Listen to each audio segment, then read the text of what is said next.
Alrighty, hello and good morning. So I'm actually expecting to be interrupted in just a minute here. That's why I was kind of going for a bit of a silent one up to this point, but you know what, whatever, we can probably go ahead and move on. So yesterday, I was kind of going through, just reorganizing some stuff here. Basically just went and revived as many as I could afford to do. So most of the team is back in action at this point. A lot of them were admittedly just kind of randomly picked to come back. So kind of as I can afford to, I'll go ahead and bring more of them back. Actually, I thought I brought Cyrodiil back. Well, anyway, I guess that's not quite the case, but either way. So I changed around the party a little bit.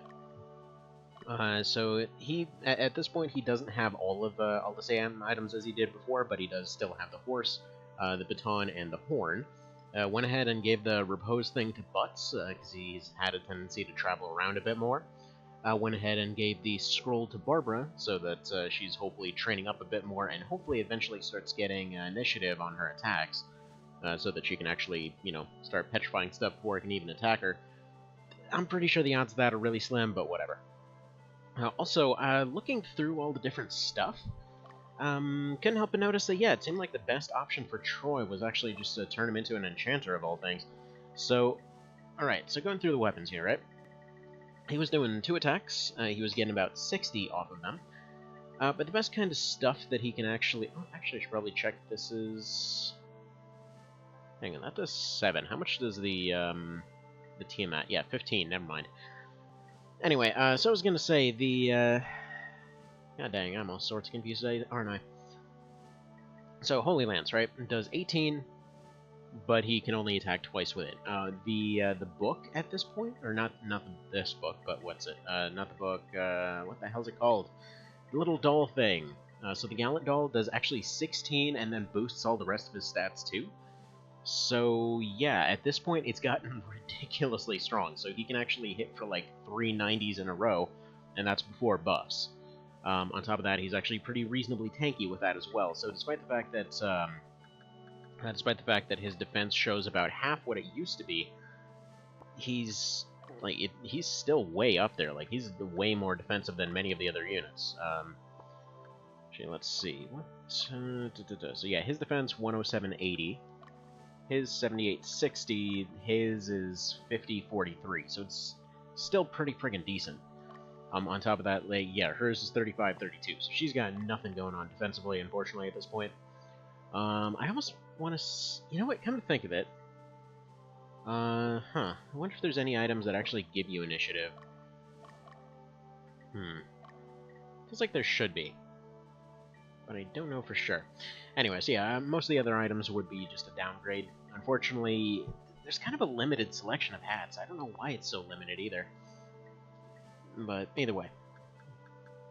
So we've got that. Deborah, I figure, has been kind of subpar lately. She's pretty underleveled. So I just went ahead and gave her some grunts. If there's, you know, cleanup duty or whatever that can be done, she can go ahead and do it. Meridia is doing a little bit better, but I still gave her 2 grunts for defense, 2 gremlins for the sake of shutting stuff down. Butts is doing amazing as of lately, so, you know, he just goes to go ahead and continue what he's been doing up to this point. Do I have any better... let's see, Blade of Brick? Yeah, that seems pretty solid. Yeah. Alright, let's go ahead and give you that. Actually, wait a sec. No. Get your heavy armor. Can I give this to dude guy over here? Mr. Butts, because, yeah, he's been getting repeatedly just shot down over and over. Yeah, no. Apparently Rune Plate is about as good. Who else uses armor? Yeah, no one else uses armor, so go ahead and... Yeah, Blade of Brick is all yours. What is that, by the way? What are the item lists? I don't know why it doesn't give you the description of the item when you actually go into that specific menu. Alright, Blade de Brick. Mist emitted from this full body armor hides its wearer from sight. Nice. So it's basically a water-based stealth armor. That's pretty awesome right there. But anyway, yeah, really, really good resistance. Definitely seeing that whole strike resistance thing I was being told about. I wonder if Phoenix Mail, for some reason, would be better than Dodora's, actually.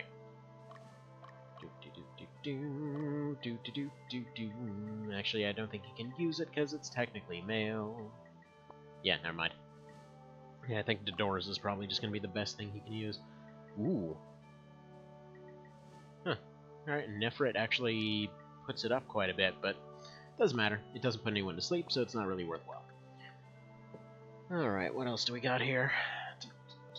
Yeah, unfortunately we're a little bit lacking in terms of leaders. That's kind of the thing. So we're running way shorter shorter squads than before.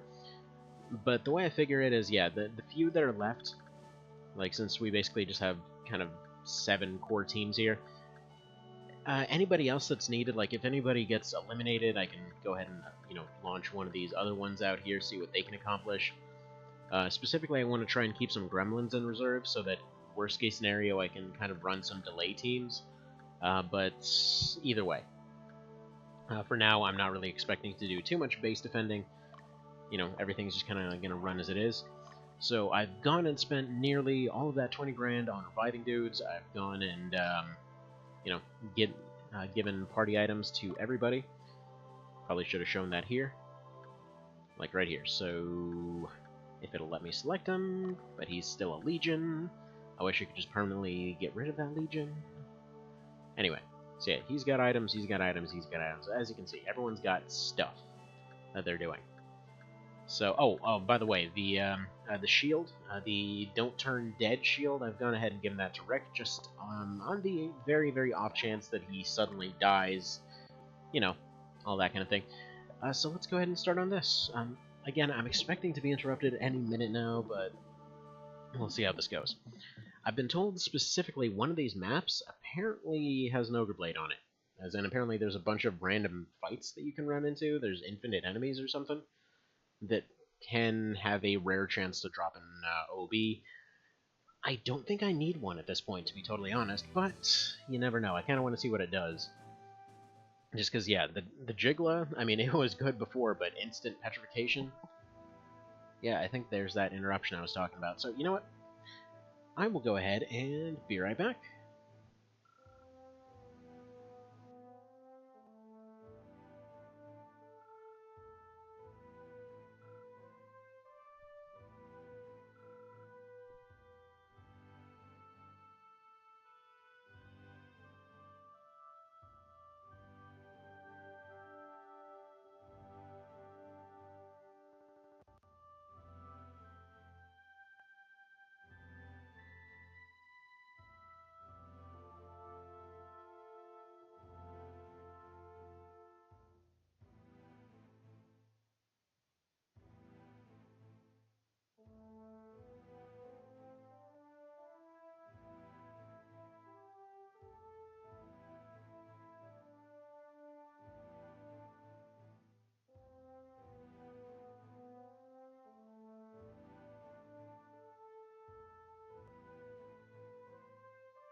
Alrighty, and I'm back.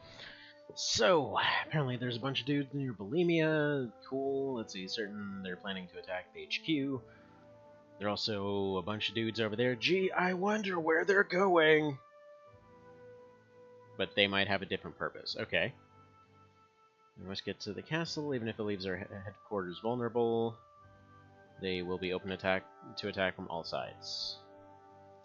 How does that make sense? It feels like they were okay, so got a theory on this. Because there's a few cases now where they're like, okay, you know, we might be able to just leave our defense undefended for a little bit because we got to go do this thing. And it makes me think maybe they did originally think to maybe actually do that whole thing I was talking about earlier with regards to changing how the HQ mechanic works. Because just instantly losing seems really out of form for this game. So I seriously think that, I don't know, at some point they must have had something like that. Right. Demons and Lodicians. So you don't underestimate them, you may lose more than your life. Well, that's a pretty good concern right there. Also, hang on one sec.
Alright, hopefully not one of those glorious days where there's distractions every 5 seconds. I really want this to be the finale today.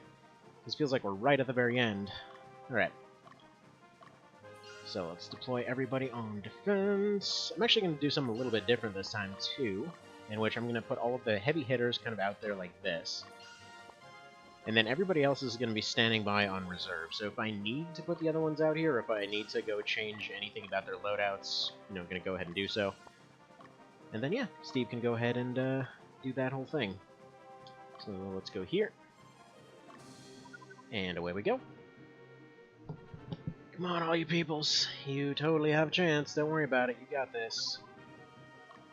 Now, he's saying that there's something different about these guys. I'm assuming they're off to destroy a bridge. So, it just seems like a reasonable assumption. Every time so far he's been, they're up to something weird. It's a bridge. There's always something to do with a bridge, because Hugo doesn't care unless it involves a bridge. It's just what he does. The man simply loves his architecture. We got Freya's. Yeah, goodbye. That'll do well enough. Like, he's very, very, very resistant to this particular team. Pretty much everyone in his team has some defense against something here, and not to mention Steve himself takes almost no damage, but I want to have this team out of the way, because nobody else can effectively defend against this. So there we go. That's them gone. And yes, I do realize that there's others with a very similar layout, but I just don't feel like the other ones are going to be able to resist it quite as well as his team can. Because yeah, Steve's team, at this point, like, casters pose almost no threat to them whatsoever. And then when it comes to like melee attacks, he just basically ignores them. So there's that. Oh, and he got triple buffed. Yeah, no, there's nothing they can do now. Goodbye. Is the other Diana gone as well? No. But the Cataphract got insta-killed, so there's that. Nifty. But yeah, that's why I'm using him as the main battering ram every single time now. Because he doesn't lose so good. He's pretty good at the whole survival thing. And fine, I guess we'll use the last Pendra here, because those dragons could be an issue. Actually, wait a minute. Do it. Okay, asleep, asleep, asleep. Oh, never mind, he just insta-kills dragons now. Okay, cool. Also neat to have. Always neat to have. Alright, you go ahead and just camp out on that town for a minute. Dio can probably go ahead and assist with that. There you go.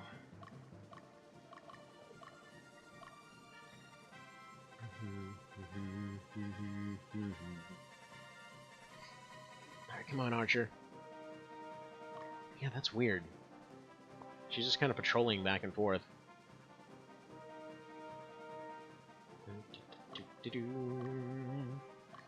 Right. He's good to just go ahead and go to the capital then. Those guys are leaderless. I mean, Dio's just gonna be able to take care of this little town, so whatever. It's fine, there's nobody doing anything. I'm sure we'd get more points for liberating more stuff, but eh. What do we got in the shop here? I think this is the one that he was talking about having random encounters that potentially had an Ogre Blade in them. But that seems kind of an out-of-the-way thing. Again, I'm not too worried about actually picking up one of those. The main thing that I'd want to see is just whatever its side effect is. Because, again, Jiglet petrifies, so what does that thing do? Just, like, automatic poison or something?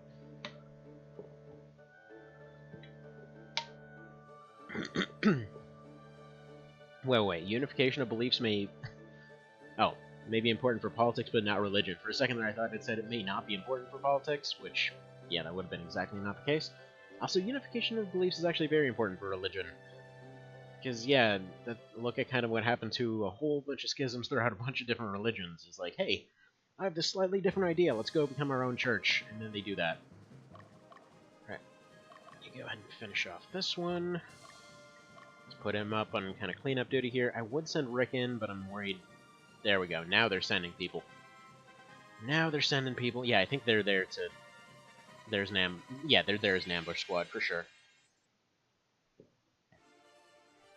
Right, single Diana.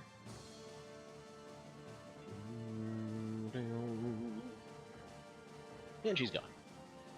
Problem solved. Yeah, gonna do a little bit of cleanup with him just for the sake of maybe some of them will have random drops. Okay, Boulder Bow, still kind of pointless to be completely honest. If there's like a spellcaster archer class... Actually, wait a minute! Wait a minute. That Gorgon thing. It used a bow for some reason. Maybe that's what the deal is? Maybe that's who that bow's for? Because, yeah, literally the only purpose of Baldur stuff in this one is to make spellcasters better. Well, I don't know. I don't know. Right. He just blocked 4 guys at once. This is some Hollywood crap right here. Guard, guard, guard, guard, guard. Yeah, a sweet team you got there. Yeah,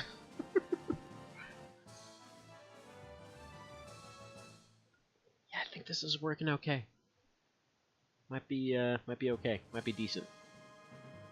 Might be acceptable.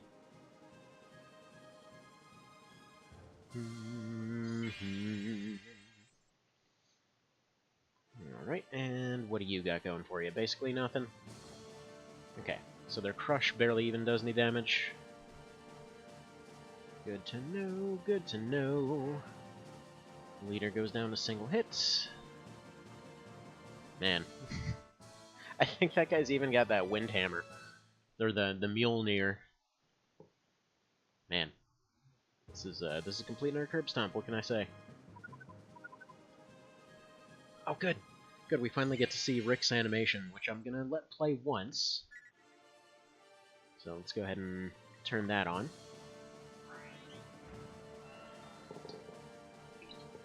So that was the other thing I forgot. Last time I forgot to give the turn on battle animations, and I forgot to give Annihilation to Rick, so there we go. Annihilation! Wow, okay. That's decent. He does that 3 times, by the way. So yeah, he's finally back to his March of the Black Queen self. And I think he's actually immune to sleep. So that shouldn't work. Although, weirdly enough, yeah, he's got 99 magic defense, but that can still do decent damage to him. So I'm not sure what magic defense is supposed to do. And also, sorry if I sound a little bit on the nasally side today. Yeah, it's been one of those really cold days. Alright, come on. There we go. Last one, so he should be able to wipe the entire party with this. Get wiped. Yeah, I think that's strong. I think it works pretty okay. Is that all 9 tiles? Hell yeah, it is. All 9 tiles, all 3 attacks, still maximum damage that he's ever done. So, let's go ahead and put Rick back in town here so that he's not going and taking any losses. In fact, I might want to go ahead and use one of those items on him.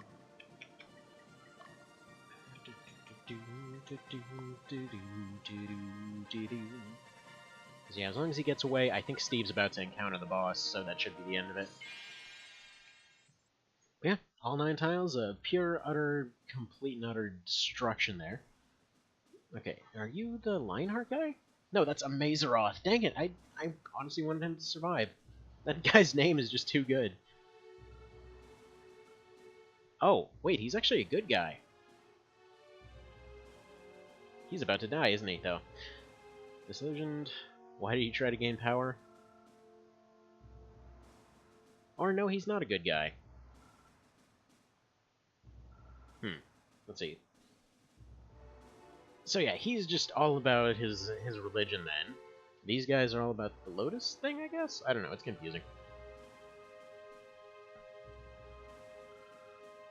Huh. This is gonna go great for you. Oh, no, he is on their team, okay. Oh, he was a good guy. Well, crap, I wonder if we got here sooner if we would have been able to hire him. Oh, wait a minute,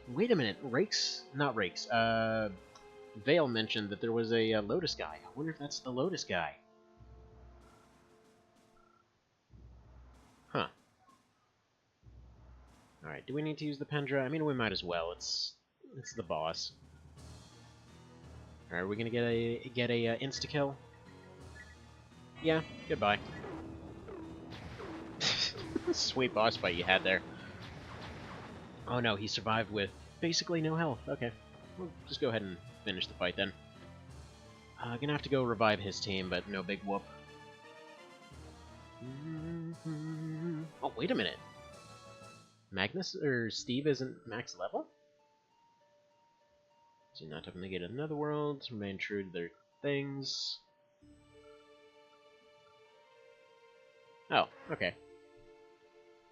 So they fought, they lost, and Amazeroth was the last survivor. Gotcha. And then all the ones that lost got converted, so it's kind of like super zombies in a way. Yeah, the cutscene was a little bit confusing, a little bit hard to follow who's exactly on whose side. Ooh, the Boreas. Sure would be useful if I actually used anyone that used axes. I mean, I guess we've got the 2 flying guys, so I could give the Boreas over to, let's say, Canopus. But yeah, I don't know. This probably will never matter at all. Okay, Axe of Worm. Oh, he uses axes, she uses hammers. And I guess the Boreas... Wait, no. The hell? Any particular reason they can't use it? Does it count as something else? Because that thing... Like, yeah, the Boreas was always the, Weird. What is that thing? List your items. Two-handed axe. Okay, so probably only usable by berserkers or something. Or actually, no, probably by Dark Knights. Now that I think about it. But yeah, just wind element. Pretty good ultimate weapon, but that's fine. Out of curiosity, though, does the Yamigu do anything special to our Dragoon? Seems a little bit weird that that thing enters the fight so late, and for that matter has such sucky stats. There has to be something about it. You know, it's just a massive drop. I mean, it ups his dex a little bit, like maybe it trains dex? I don't know. Not sure why exactly we got that thing so late. Do you mind a spoiler here for that battle? I mean, it's already over, so... I'm assuming if you got here earlier, you had the chance to save that guy or something. Like, maybe he joins you. So yeah, go for it. It already happened. Alright, maybe this is the one that, that I was told has infinitely respawning fights. Should have probably done some training fights. Advocates of Darkness, okay. I'm sure there's plenty of those currently working in high up positions right now. That's a long story, though.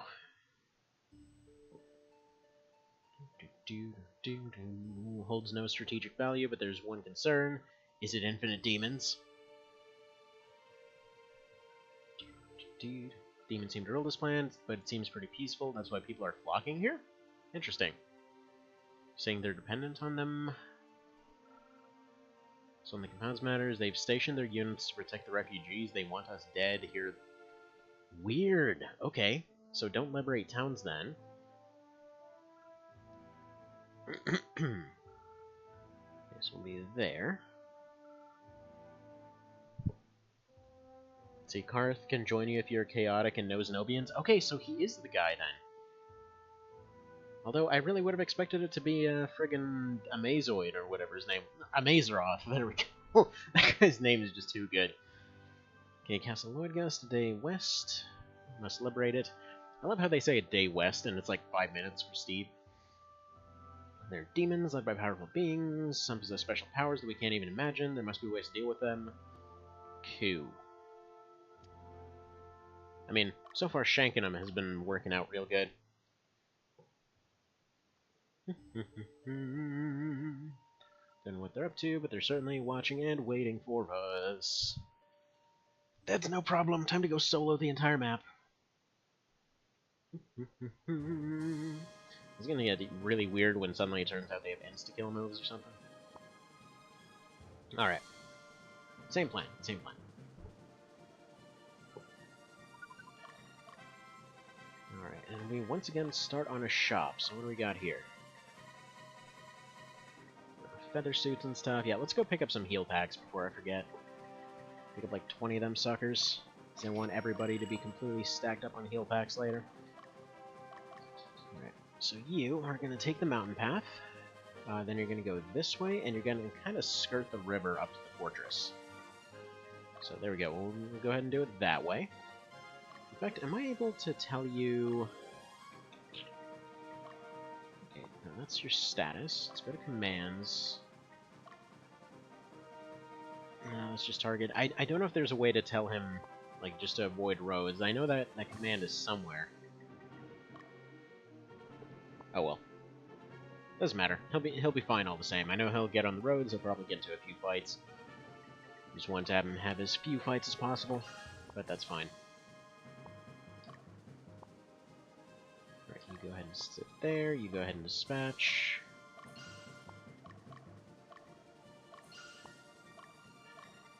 Friggin' defensive death dot, as it were.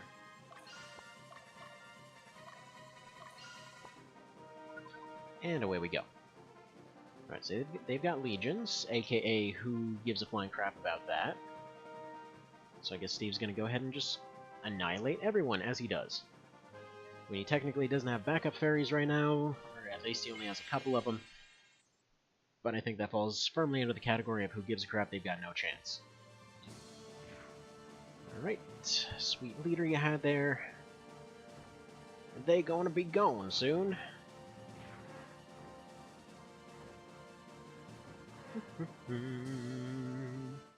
Let's go ahead and carve a bloody swath through everything here.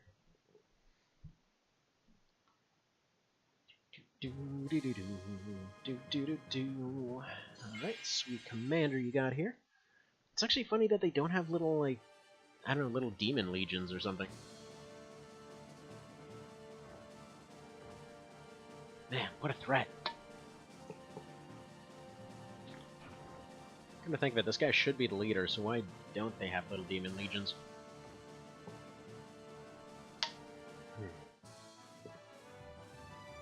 And yeah, once he's done cleaning up all this, we'll just go ahead and send everybody else in for cleanup. And yeah, we'll go from there. But what I really would have expected is, yeah, that for like the demon legions and stuff like that, they would have had that same squad that we just fought a second ago. But instead, like, they would function as a centurion, but all these goblin guys would be like their thing, you know. So essentially, they'd all come in for a big old combo attack, and it would actually be threatening. Instead, they're all sitting back there like, man, look at us, we're such a big scary threat. We got our little sticks. we can do 1 damage. And yeah, now that I know for a fact that there's no way to actually beef them up through stats or anything else, I'm really down on the whole Legion idea. Because yeah, the only way you can actually improve them is adding to the number of soldiers. And from what I understand, it's only the leadership squad that actually affects anything. So the others are just a bit of a bonus. Like, they're just going to be there. You're not going to get any additional attack out of that support. Like, otherwise, there would have been an interesting thing. Like, let's say you dedicate half the full Legion or something like that to having 3 Centurion squads, you know? And then you have all of them in there, and suddenly they're doing a ton of damage for each one, but they're really awkward to use. Like, that would have been amazing, but no. Unfortunately, that does not seem to be the case. Right. Quick.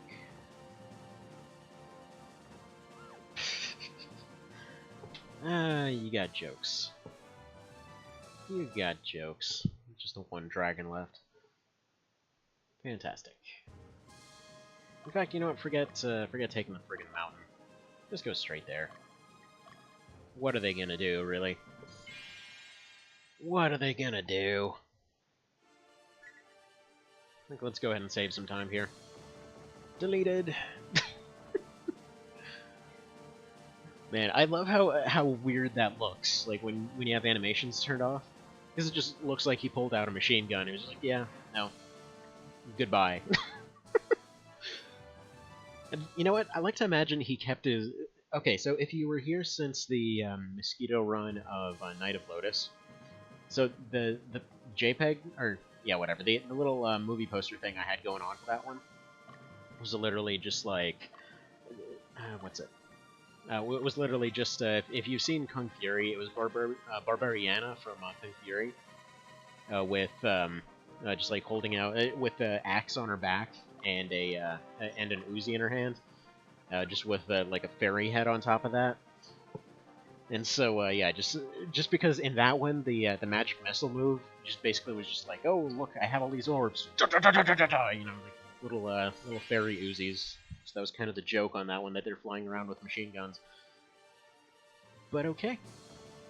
Alright, power down, throw kisses, do stuff, annihilation, get dead. Annihilation is so dang good. Ah, dude, that's so satisfying. It's just, it hits everything. It's March of the Black Queen all over again.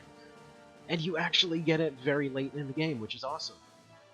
And eventually he's going to get his stats up, and eventually he's going to do just all kinds of crazy damage. Not to mention he's like the ultimate defensive unit, because he gets 1 attack off, and that's it, he won. Alright, we're still soloing the scrap. You know what? Tell you what, Rick, let's go here. Gonna go ahead and try to take a couple towns for good measure. It feels like all these extra towns, or all these extra fights and battles and everything, and ooh, the Colony, are just kind of here for the sake of upping your reputation a little bit. Because there's really no other tangible benefit as far as I can see. Like, you're getting a few items here and there, but it does seem to be a good way to maybe farm up some good reputation. Could be wrong on that, of course, but it seems like a logical conclusion. Alright, so right now the big guy's in his way, so he can't technically attack where I want him to. But we can Pendra this.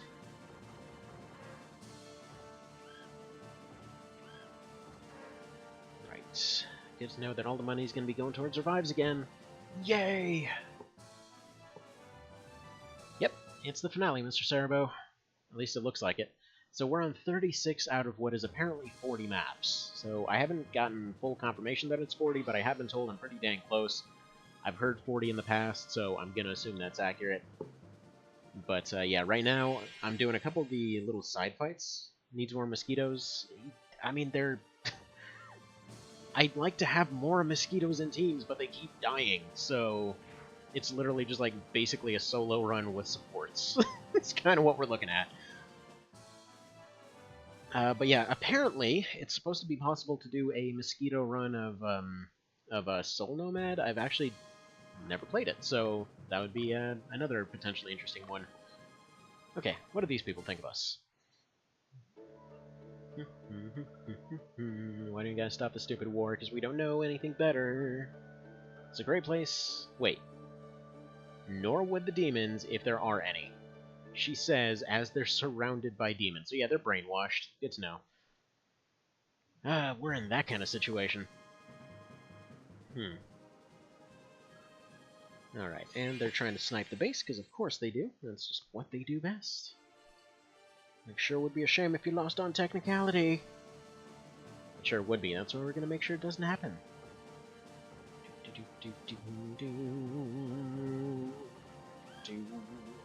Stop dying. Pew pew pew pew pew pew pew. Nice. Alright. So we got functionally wrecked again. At least everyone's flying up in levels at this point from these optional fights, so we're going to be a good bit stronger going into the more or less end game. I mean, considering that there's a road that leads to a town that we haven't been able to actually reach in the center of the map, and the entire map's gone full circle at this point, it feels like a safe assumption to say that, yeah, no, that's totally the end game. That's absolutely where, like, Westness or whatever, that's totally where this is going to end. I'm positive on that, because I think that was the first town that we actually came out of, if I recall correctly. So, yeah, it would absolutely make sense for the game to end there, too. Let's see, also, since when do you do Saturdays? Don't recall you saying do much on weekends. Basically, it depends. It's entirely on whatever else is going on that week. So if I have an opening in the morning, like, I'll just go ahead and do so. If not, then, well, then I definitely won't. Either way. Told you the coalition to end the discrimination against demons. Is that what we're attacking right now? I thought you were joking about that. I mean, we're apparently going to discriminate super hard against the demons here, so I don't know what to tell you. I think it's something about the battle axes and horns that maybe make them, you know, it just makes them seem like bad guys.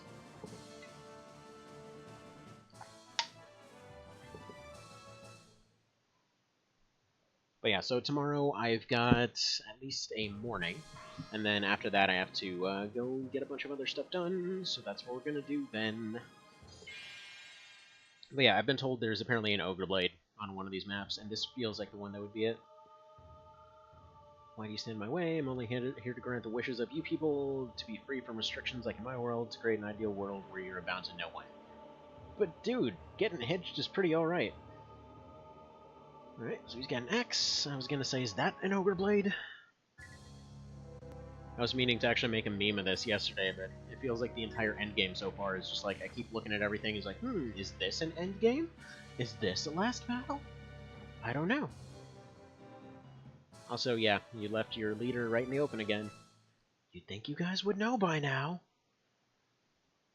Yeah, I feel this game would have benefited greatly from a March of the Black Queen style, like, between the three lines kind of thing. So where, like, you had... Yes! There it is! There it is! There's the OB. He wasn't using it, but whatever. Alright. Shouldn't you be working? Jeez.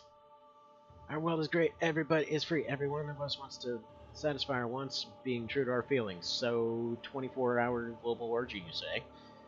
The only law we have is strength. Do you realize that this is not the time to quarrel? Denizens of Netherworld want this blessed land as your own to be worn. Well, why did you tell me that? Because it's obvious.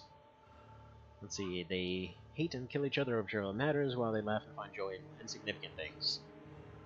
It's like, I wanted to be like you guys. Wait, so they're kind of... isn't that the plot of Little Nicky? Oh, got some training to do today.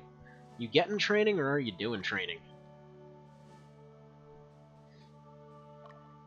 Like, I know a lot of folks that tend to work in... Like, I know a lot of folks that tend to work in the medical industry, and, like, one of the biggest worries, like, hey, we're giving you a trainee. Like, are they gonna suck? Are they gonna be a douche? Or are they gonna complain all day? Anyway, there we go. Looks like it's finally another greatsword that can be potentially used. So Butts gets his Ogre Blade. Out of curiosity, you can't use it, right? Character commands, equip item. Yeah, he wouldn't have been able to use it. Okay. I was just kind of curious. Taking computer-based training. Oh, that's fun. Especially love when they completely forget to pay you. That's always a good time. Oh yeah, I meant to see what the hell's going on with Steve, because I thought level 50 was the max. No, he's at 51. Well, screw it. Time for him to get even more overpowered. Yeah, he's not strong enough. I think we need to just train him until he's whatever the actual max level is. But yeah, first off, area investigation. Let's go ahead and revive whoever we need to revive.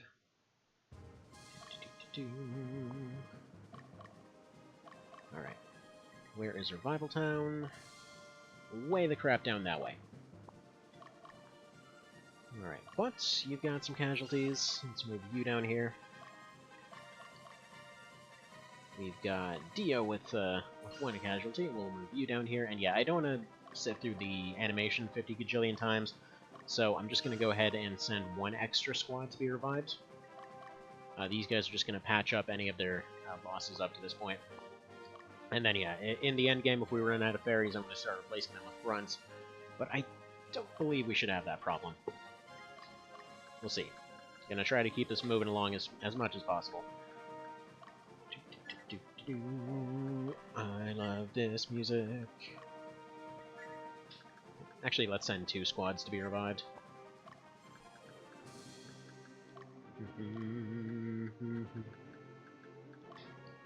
Somehow in my head I'm always seeing that they're just showing up with a wagon of dead fairies and gremlins. I'm like, yep, we got another load to fix. Yeah, there we go. If I revive absolutely everybody, I won't be able to afford any more training, and I just found out that, yeah, Steve can train forever, so... Cool beans. Cool beans. Let's see, I made something new in FFT. Ooh, what'd you make? I mean, I know you were talking about making that Dark Knight, and somehow you put that sprite into the PS1 version?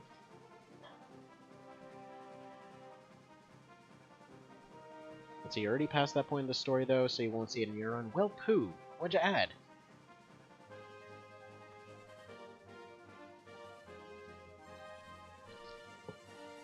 Sorry for the sudden silence. I was going and checking on something real quick here. Do a little bit of reviving. See, can you can send me a video? Absolutely, I'd love to see that. Actually, in other mod news, there was a pretty big development on the One Vision side of things too. For those that are looking at it, because it sounds like maybe. It sounds like finally the big old dump of everything is done, although it's like 10,000 lines of code or something like that to go through. So the information is found. It's just, it's still going to be a while until something happens with it. So yeah, you know, positive news, but also, oh my god, that's going to take forever kind of news, but either way. Just while we're talking about mods. Oh, that is going to be such a long ways off.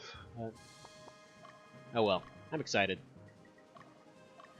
It's really rare to see that, like, to see a genre like ours get so much love lately. Let's see, Frome was very chivalrous and sagacious, just because there's no other way to say that, I guess. Convinced us of our ability to understand each other. We've learned much through our discussions with him. Who the hell was he again? Can understand that ideal was wasted on a barbarian like yourself. So, I guess they didn't see them as demons? I guess they just, like, morphed into something else? I don't know. Also, didn't mean to rewatch that cutscene. No, don't care, don't care, don't care. So they're all pissed that we got rid of their demon buddies. Good to know. Worth it, because we got a fancy sword out of it, so screw y'all. And yeah, let's send you up this way to go explore some towns, while everybody else slowly marches onto that one town, because Steve can clear an entire map in that time. As you do. But yeah, so for what it's worth, yeah, on the OB side of things, it sounds like when all the different acts and all the different parts are going to be done separately. So there's going to be testing options. So going to be all excited to start another run just for the sake of doing episodic versions of all those test runs, I guess. Okay, we fear the creatures from the netherworld, but they only want the same things we want. We want good surroundings and food. Okay. Wow. You weren't kidding. These are absolutely, like, we want to get along with the demons. I mean, they're not wrong. I'll tell you that much. Like, they've honestly been less douchey than some of the bad guys from before, but, still, you know, the whole sacrificing people thing, kind of a little bit of a downer. You know, not going to be super good for relations. Alright. Oof, that thing is fancy. Look at how long that thing is. That's what she said. Although, yeah, the Ogre Blade looks really weird in this game. Now that I think about it, is there even an Ogre Blade in Knight of Lotus? Because there's an Ogre Helm. It's basically the Helm of the Fearless from this game. I don't know why it turned into the Ogre Helm, because then, yeah, it became the Ogre Helm again later in other games. But why? Maybe Helm of the Fearless is like a very high-quality knockoff or something. Who knows? I mean, presumably the ultimate Hell Demon or whatever isn't super scared of stuff, so there's that too. Let's see, look at how long that thing is. That's how Grandpa died. Oh, jeez. Oh, no. Ah. Man. That's a weird way to go. Although, that being said, I actually have heard of that happening on the news before. It's like I want to say it was like 4 or 5 years ago or something like that. There was a whole bunch of news going around of like that is the best way to go, of like some 90-year-old man or something like that basically died because he, well, more or less got, let's say, stuck in a certain mode just in the middle of doing it, and apparently something blood pressure wise just kind of like ended him upon completion of said occurrence. But yeah, no. I was like, yeah, there were a bunch of jokes flying around, like, if there's a way to go, that's probably it. So yeah. Anyway, so we got her back, and then we got one more that needs to be brought back, right? Eventually, or did I just forget to deploy them entirely? I think I might have forgotten to deploy them. We might as well just go to the other map. It's faster.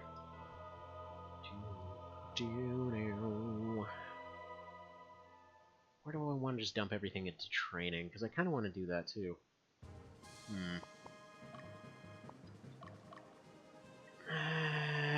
Whatever. You know what? It's a slight thing. I want to search through the entire map anyway, and this is going to be the last map I'm going to search through, I'm assuming. Because the only other searching I was planning to do was for that sword that I already got, so... like, we basically got everything else we could ever need. Is there anything... so, not exactly looking for spoilers here, but... is there any kind of situation, like, with what Knight of Lotus had? I'm assuming they would probably...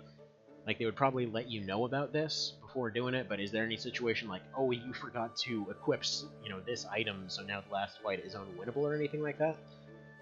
Too many relics have been left behind by ancient tribes, however useless our knowledge reaches theirs. We'll never understand their usefulness, work hard. What? Are you stoned? What the hell did that even mean? Anyway. Friggin' weirdo. That's why they went with a puppeteer. He just looks like he's a completely out of it hippie. Alright, Mr. Butts, tell you what. You go ahead and travel. And have them go search the map, see if they can maybe find some last-minute ferry recruits. Because why not? Follow the roads wherever they goes. Actually, that's one of my favorite themes from New Vegas there. Like, everything is connected by roads, and you gotta follow the roads, and they do everything. I only mention this because I recently saw a complaint about it. I'm like, oh man, the entire game is on roads, like, all the safe areas are by roads. Like, it's nice. It basically means you have an entire map-wide safe area that you know is going to be relatively safe, and then the few times you get ambushed on roads, it's like, holy crap, it's like getting attacked in the save room in RE or something like that, you know? Ah, man, I love New Vegas so friggin' much. It's like 3, I feel, is a bit undervalued in terms of how many good things it did, but man, New Vegas is just so good. It's one of those weird cases where, kind of just like AC3, kind of just like lucked. Every single time I go back to it, there's just something new found. Wait, you're complaining about the cold? You live in the frozen mountains. Let's see, did you live about that monster that lived in the castle here? He never attacked us and was interested in our customs and culture. He was better than the frickin' aristocrats. There was absolutely going to be a everybody got along with the demons ending, wasn't there? If you left him alive. I have a feeling there totally was. So my bad for destroying your utopian society and kind of killing off your demon unicorn.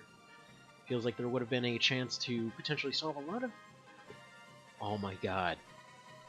Dude, how weird would it be if Episode 8 happened and then they completely discarded any, like, canonical thing? And it was instead just, like, everybody got along with the demons, and then, like, all of the, like, Flatness shows up, and they've got demons in their army, like, man, you guys are the evil ones. Like, no. It's fine, look, we know they're opening up another gate or whatever. It's fine, they're on our side. Don't worry about it. We already talked to them, they're not really gonna do anything, they're actually gonna help us. It's like, man, that'd be quite the turnaround right there. What have you done? He protected us from Lotus? Never hurt anyone? They didn't give me an option to talk to him. They just said, murder that guy or die. So... he died. Anyway. Are you guys over at that town yet? Yes, you are. Okay. Then we can proceed with the plot.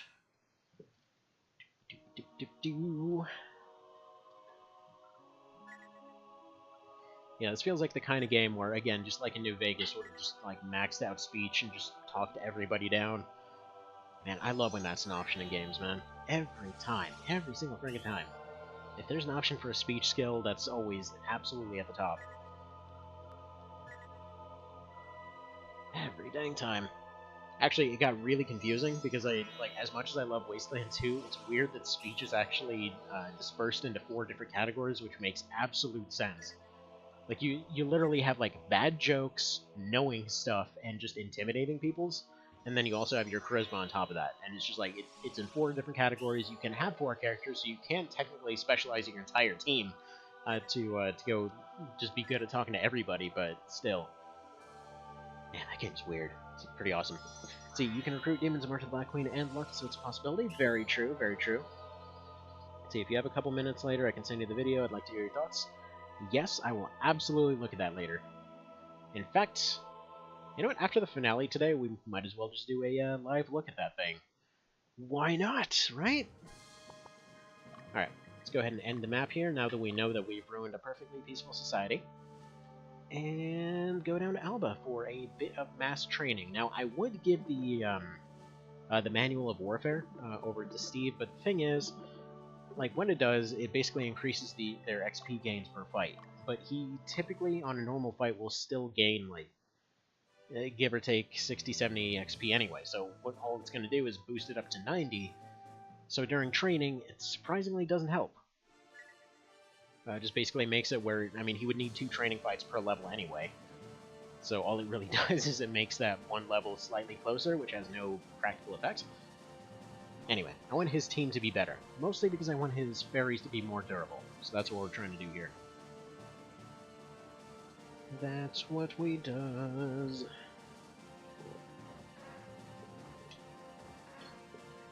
Yeah, 486, that's still not exactly the kind of goodness I was looking for. But we'll get there.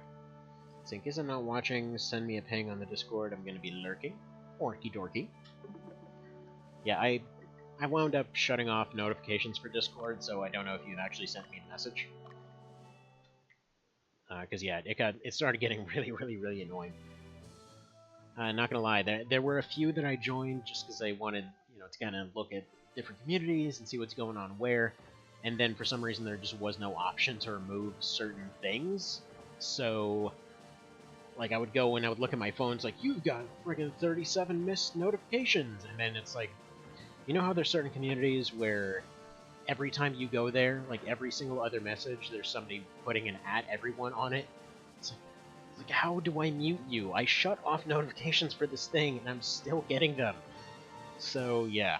It's one of those kinds of situations. So finally I just shut it off on my phone. It's like, whatever. They're just going to pile up to 99 plus over there. Gonna go do their kind of thing. Anyway. But yeah, even muting them, for some reason, it doesn't work for me. I don't know why. Alright, there's another level for Steve. You know what? Maybe 52 is fine. Thing is, if we wind up in a position where we need to start reviving units, I would like to have money on hand. So let's go ahead and save it. And as you can see here, I left it running overnight so that we would be able to get 99, 99, 99 on that save counter. So, there we go. That's how you do it. That's how you get it done. The battle rages on. Yeah, totally not referencing the song or anything. I don't know what you're talking about. Alright, so we got Magical Concubine. What are you up to? Get moving, he says, dragging somebody by their hands when he can probably just teleport. After he forced her to kill her husband, you know.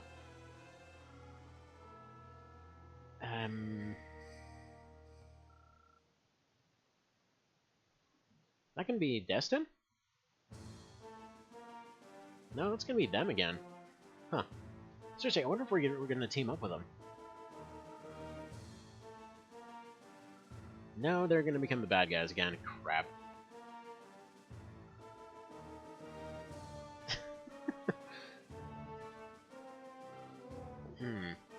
So he had no choice, since the game was destroyed, there's no other way but to... Yeah, you go with that fancy pose there, guy.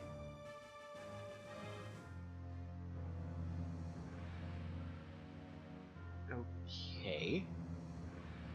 You literally realize that this is what everybody does, right? This goes wrong every single time? I mean, from what they've already implied, Valeria's already good. They've gone through this. Presumably, Lotus has gotten information back from that event. Like, this is after KOL, this is after Lotus, after March of the Black Queen. Like, surely they noticed by this point, like, hey, this kind of goes badly every time. Why don't we keep trying? So you must obey us. What are you going to do? Like, what exactly is their plan? Because she's obviously going to betray them again. They're going to get possessed. Because of course they will. Because I'm sure there's no way out of that situation.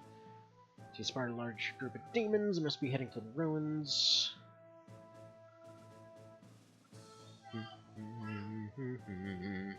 Gee, is it a temple like the other temple? I wonder. So maybe anyway. Gotta defeat those who stand in the way. Nifty. I mean, at this point, he's not even wrong. So beat dudes in the way. That is how you win. Alright. That'll be our headquarters. March to the station, 2 days north. So it's a good distance. It'll probably take him 10 minutes. Gotta capture the station. River's divided by regions. Are you gonna mention the bridges? No, he's not. Here's their main forces waiting for us on the other side. Good, so they won't be attacking. Where should we allocate them? We're going to have them sitting in one spot while Steve is going to murder everybody, as we do. Alright, cool. And that briefing, who needs it? Absolutely no one, that's who. This battle will not be easy, he says to the one guy that's going to go solo the entire fight. Okay, whatever. Might go ahead and capture those 2 towns by the river just to trigger them into attacking, but we'll see how that goes.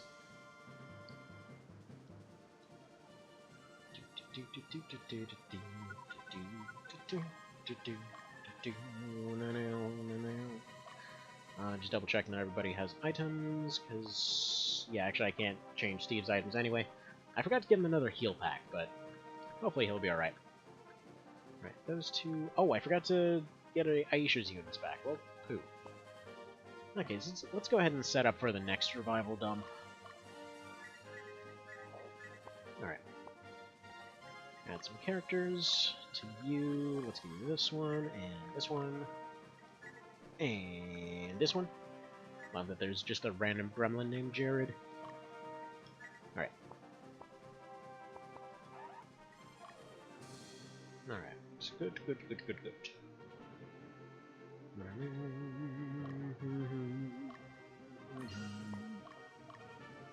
Alright, Rick, Dio.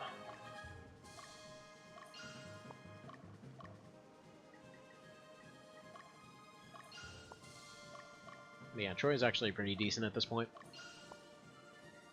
Probably gonna send Troy and Barbara up to take these towns once time permits. But in the time being, or for the time being, where's the... Ooh, there's 2 shops. Okay, so we got 1 shop down that way, and we got another one... Alright, I know my first stop. Let's go shopping.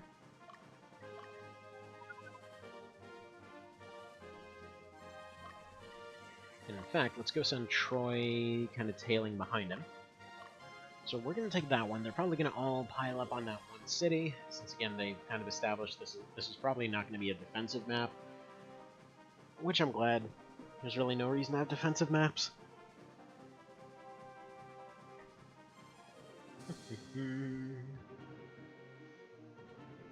Like, I don't know, in all honesty, anytime they do defensive maps so far in this game, it's just, they felt out of place. Because they have this big dramatic thing of like, oh, you gotta defend this place, but if you were defending a town that you had to go capture first, that'd be a bit more interesting, you know? Let's go get rid of that guy, because he probably won't be able to carve through these guys fast enough. The nice thing is that all these Ogre squads and everything else are pretty much exactly countered by him. Because they only attack in the front row, as far as I can tell. Meaning that he will take the first hit, meaning that he will go and get all the healing from the fairies, meaning that they will then buff him in the process. Okay, Mirror of the Soul. How chaotic are you at this point? Still neutral somehow. Weird. I mean, if you say so, why not? Alright, we got that one chick coming down. They're really just sending everybody one at a time, aren't they? Well, I mean, go ahead and show them what a real caster looks like. Because, yeah, Rick is basically immune to casters at this point. Alright, what is going on in your town? Okay, a bunch of frozen cool weapons. We got the Ring of Eloquence. I actually bought another one of those a little while ago, but I've never had a reason to use it. Heal packs. There we go. Got a crap load of them. Go ahead and shove one of them in your pockets. Good to go. And then, yeah, as soon as Troy shows up to defend, you're going to be off to the races. I just want to send Butts and Dio down to the left, but then that's only going to leave Barbara on defense. That doesn't seem like a terribly good idea. See, it would be cooler if they reverse the mechanic on defense maps, i.e. you already have control of the towns and have to deploy your units appropriately. Like, yeah, exactly. Just something like that where you actually have to defend something other than your HQ, because the HQ just doesn't feel satisfying. And based off the dialogue that they've had here, it feels like they maybe had a better plan for that at some point, but, you know, I don't think we're going to be able to see it. It's the delete half the team button! It's a good button. It's my favorite button. Now, when the one ninja with his basic claws is just there like, man, what the hell did I just see? What happened to everybody? They were just here a second ago. Alright, what do these people think of us? They're like, man, you guys are so awesome, thank you for showing up and instantly owning everyone. Do you know there are 16 orders? Yes, you've mentioned it several times. Each one has more orders. Richard of the Triumvirate is order region, or whatever, dude guy runs stuff. And probably somebody else is going to have to run it in his stead, because he's almost definitely not surviving this story. Alright, what do these guys got going on? Yeah, they got some big boys in there. Troy's probably going to handle cleanup duty around here. What has got you so confident? Yeah, there's no reason for this trick to be confident whatsoever. Troy, annihilate. Because she's one caster with a team of absolute grunts. I mean, she's got 2 basic archers. What the hell are they going to do? And then she's got the,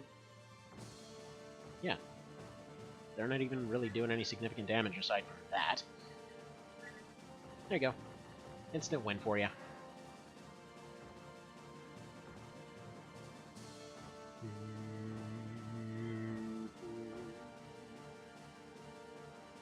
Alright. Yeah, I have a feeling once Troy gets leveled up a little bit, he'll be quite the force to deal with. But for now, he solo his fights all the same. For now, he's at the point now where he can't defend his team effectively, but he's still strong enough to be able to completely crush things without a problem. It's just that, yeah, we have to keep constantly having to revive them.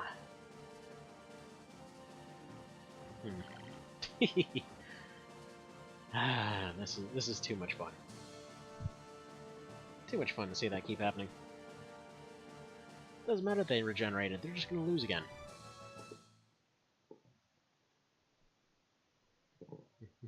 Yeah, I'm gonna have to step away in just a moment here, by the way. Just so you know. Alright.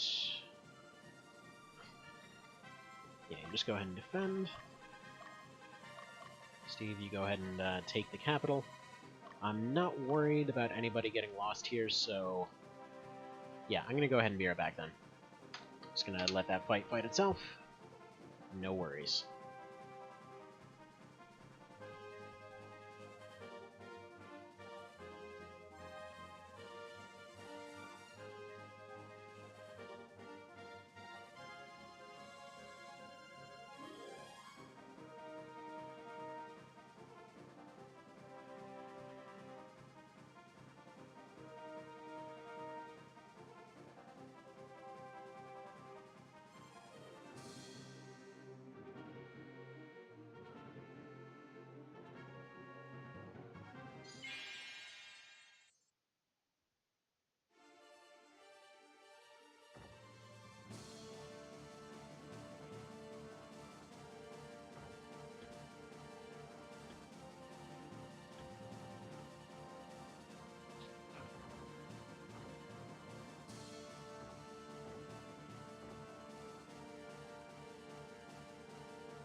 Alright, and I'm back for just a sec here, just to check if this thing actually needs any commands yet, and it seems like no, Steve is still continuing to solo crush the hell out of this fight.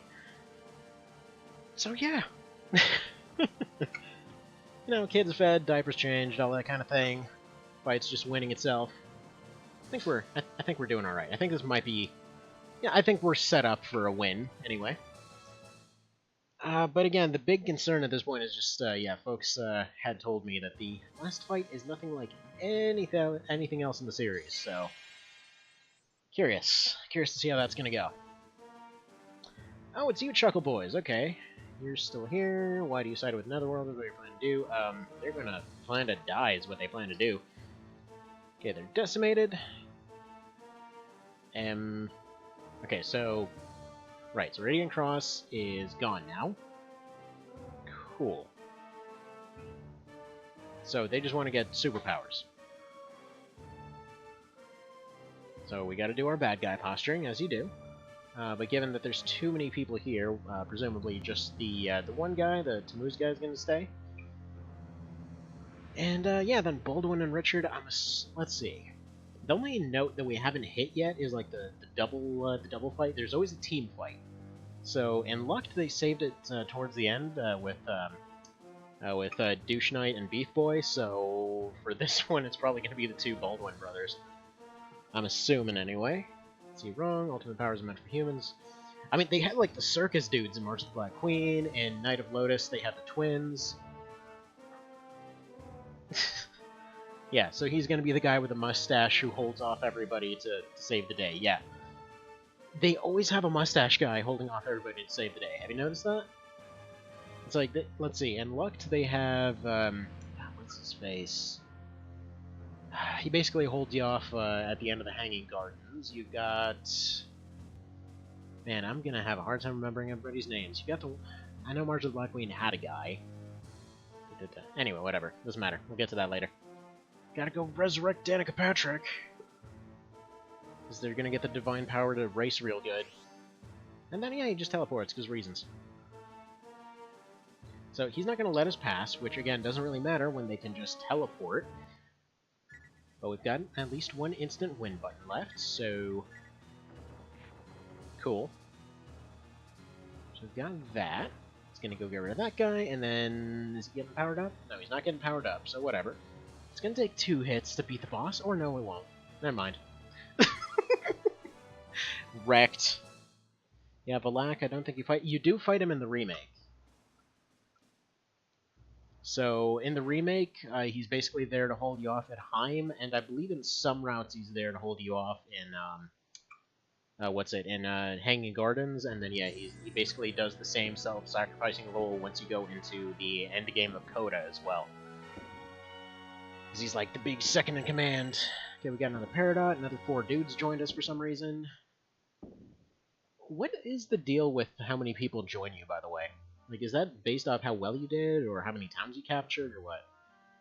So currently the Calagenis orders using the castle, but we just confirmed that they're gone! Okay. To gain ultimate power, they join the no, can't be considered noble.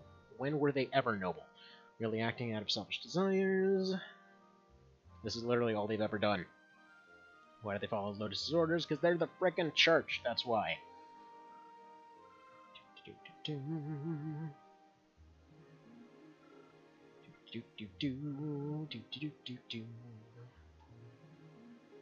Yeah, it's kind of weird though that you can recruit demons and crap. So there's absolutely a negotiating route. Actually, you know what would be really awesome?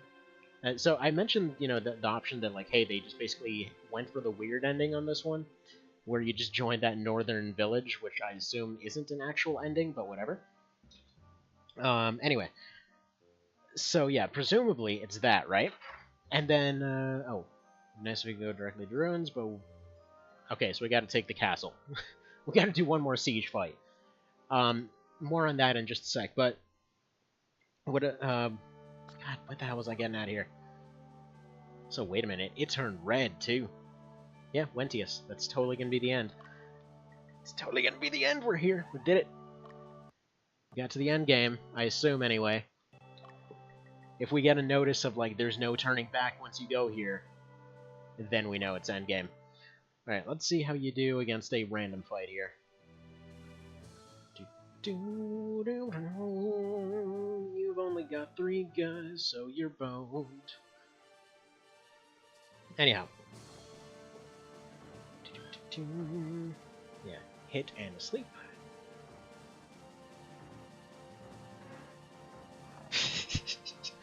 Insta-killing dragons. Those are scaled up to his level, by the way, so these are, like, post-max level dragons. That is insta-killing. Ah, beautiful.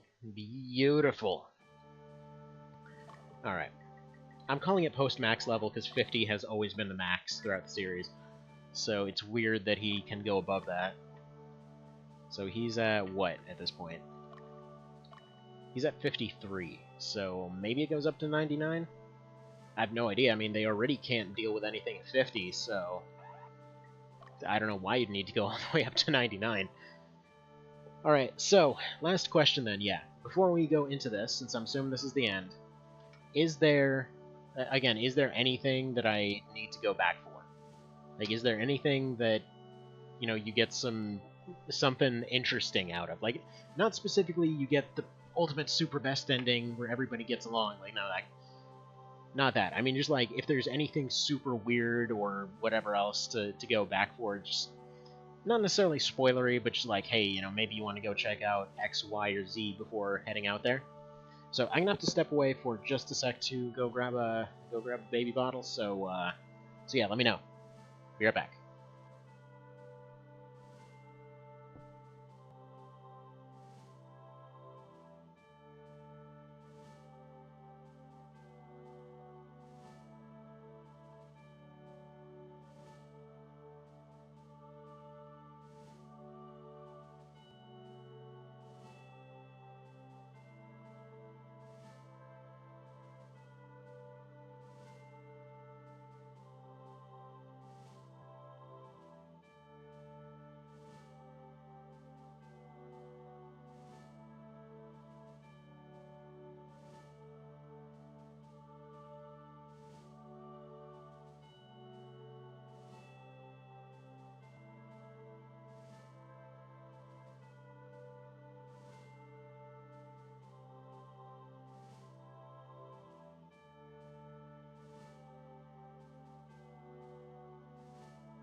Alright, and I'm back. So, not that I know I'm not well versed in this episode.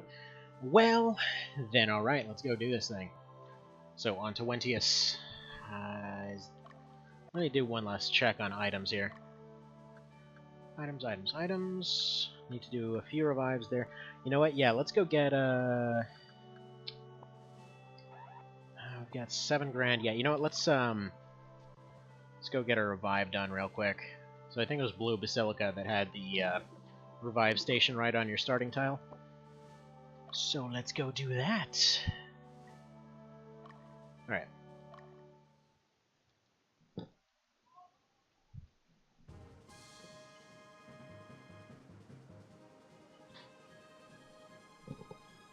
Is this it?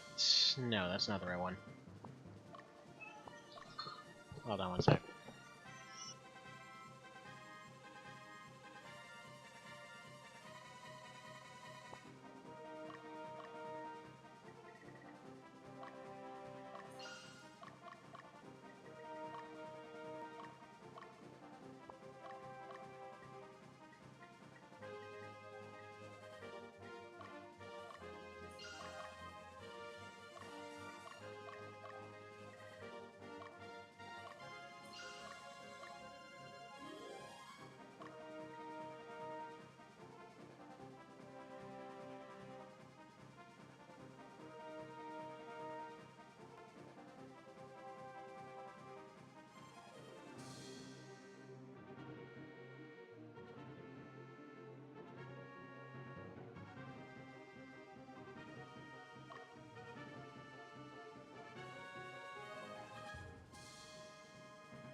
So, I will say there's one thing that I've noticed. Ever since we've gotten into Chapter 4, I actually haven't seen any random encounters.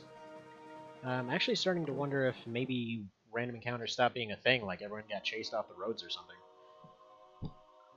So, I'm sending Steve out right now in order to see if he can get any last-minute recruits, you know, get any new fairies or whatever else into the team. So we'll do that if we can. And aside from that, I think I'm probably going to stick Rick and Troy into training for a minute, just to give them both a little bit more oomph. Rick in particular, I'd like him to be able to consistently wipe out entire teams. Because yeah, if we are looking at a situation where, you know, we have infinite enemies spawning in and all that kind of thing, having somebody that can consistently, you know, wipe squads would be very, very, very handy. Because a lot of the 3 attackers, as you know, as good as they are, they won't they won't be able to do his level of damage. So, you know, we'll do as we do. Yeah. So we're gonna have enough for maybe 3 revives, give or take, once all is said and done. After all of this revive type situation. I don't think there's any place that sells Altars of Resurrection. Those would be a bit more useful than these guys I'm actually reviving right now. Because I don't think I've seen them for sale anywhere. I think you can only find them. I was thinking that could be useful, because then it could at least get leaders back into the fight and all that kind of thing. But, either way. You know, we'll see what the last fight brings.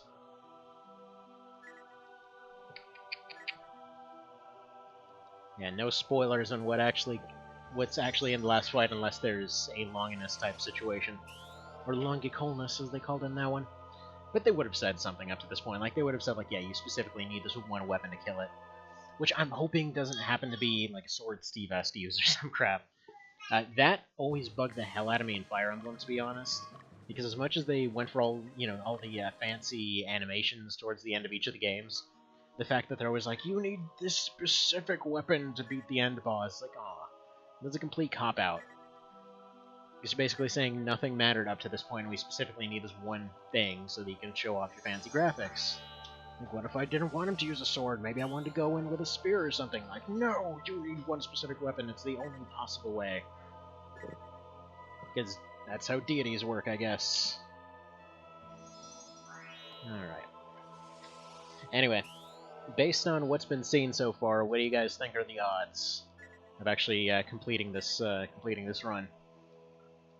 Like, Evan, I'm assuming you in particular, like, it sounds like you've beaten this before, so what do you think the odds are? Are we looking at 10% like the other day, or are we looking at 0, or are we looking at, like, we have one guy that's over-leveled, so it completely won't matter? But what do you think? If you were to throw a percentage on it. Alright, that's everybody. At least almost everybody. Everybody that I'm willing to revive for now, anyway. So let's go ahead and leave this map. See if Steve runs into anybody. Let's see, let's give him 10 seconds. So we got 10, 9, 8, 7, 6, 5, 4, 3, 2, 1. I'm randomly curious what's in this city for some reason. You're next to it. Tell me what's in it. It's got a cool name. It's just gonna be somebody telling us, like, hey, you guys screwed everything up. Thanks, losers. What was Lotus for? What were their intentions? Oh, yeah, no, wait. We've been here before. So you don't remember the last few chapters? Well, dang. Let's see if we're gonna do it that way. Do this completely blind, as it was from the very beginning.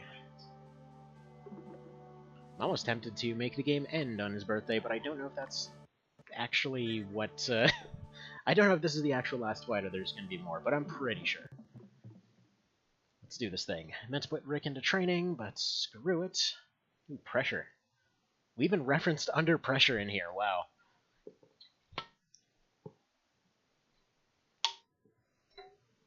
See, probably 75% chance of finishing today. Pending your available time slot and children's. Fair enough. Like, hey dudes, they're here. They killed Tammuz. What a shock, if only he had teleported away. Yeah, you go fight him, you die. It's your turn. It's like, but that guy was important, wasn't he? No. He succumbed, didn't he?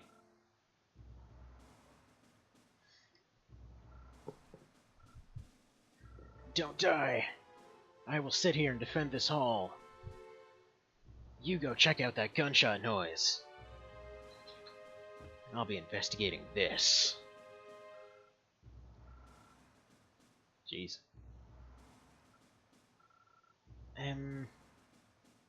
Is it really an order anymore? I mean, it's just like two guys. Two guys and a bunch of rent-a-cops that are left at this point.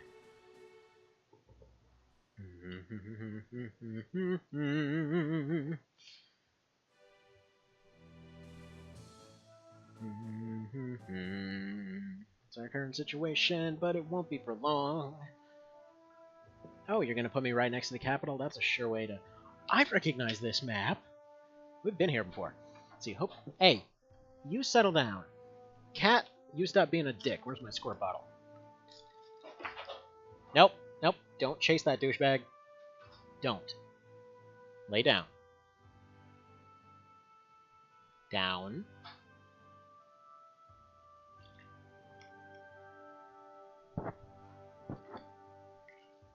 Sit down, pup. That's a sit. Down. Good boy. Stay there.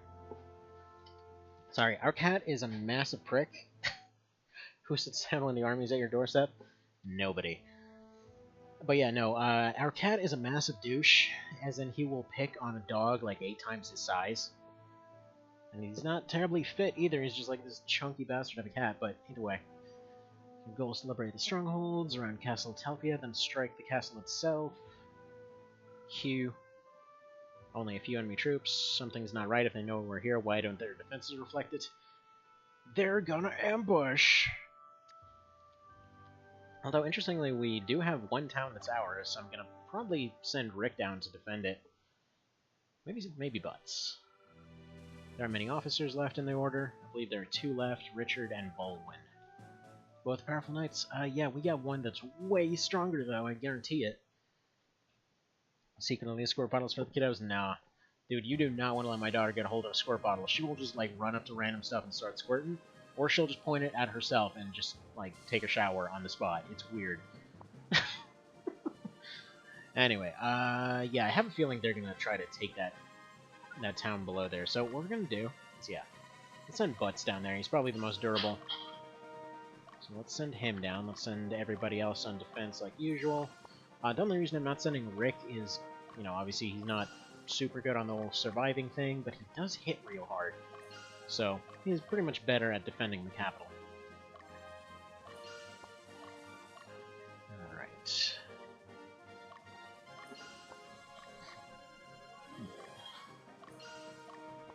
Alright, put those out for the hell of it. And Steve, proceed to win this fight by yourself, because I'm sure this will be nothing.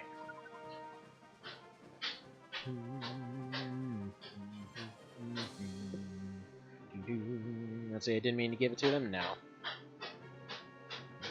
Wait, the Bill Burr method, what's that?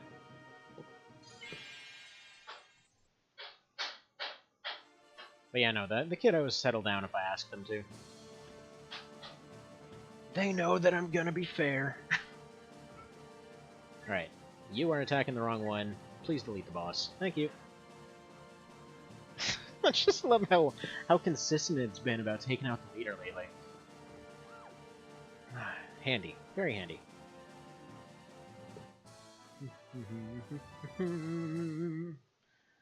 But yeah, no. You don't spray, kid. They love it.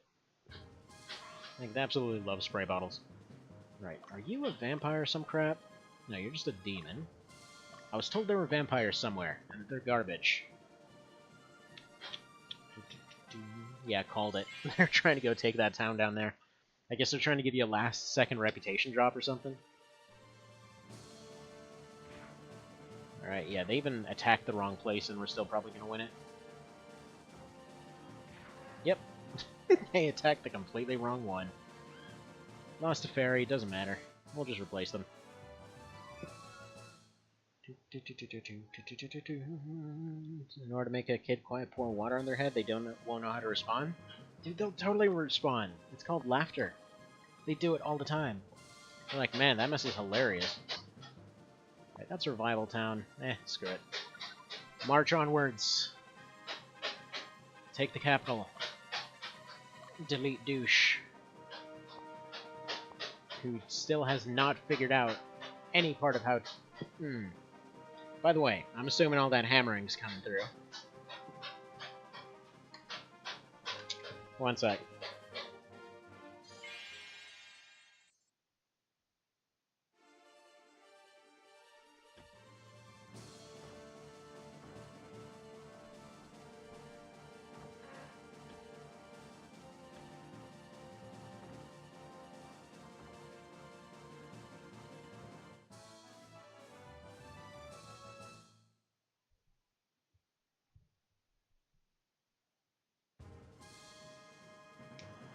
Alright, and I'm back. Hopefully hammering has stopped over there. You know, it was a very important construction project they were working on. Also known as that kitchen thing. Apparently really needed to be slapped a bunch. Because what wouldn't you do with a giant kitchen thing? Alright, we're not really going to be using these punches much else, so go ahead and delete some dudes. Wow. Wow. Wow! You guys don't have a chance. I wonder how much better this guy will do. Spoiler, not very well at all. Like, pre-massive grinding and, like, power hop, Magnus still one-shot this guy. Like, oh, how dare you defy us? What pride? Screw pride, it doesn't matter. You don't need to talk to this guy. He's so far below you that it doesn't even matter.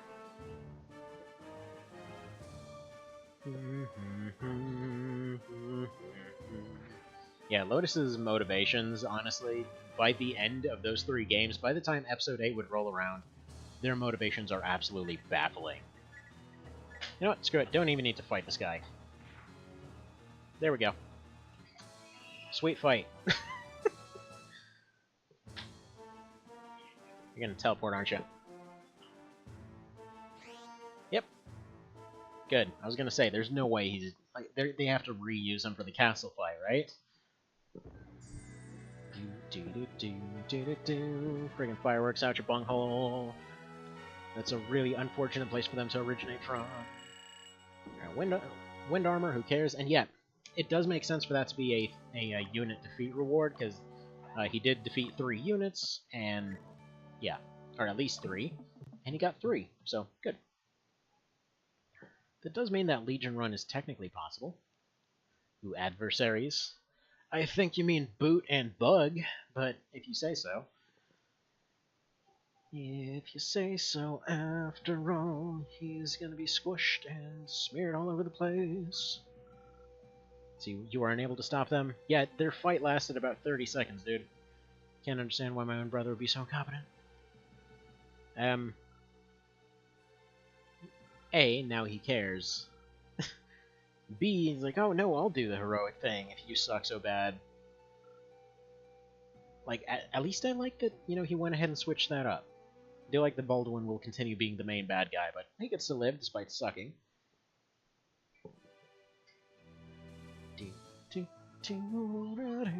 That castle looks like one of the runes from Bloodborne.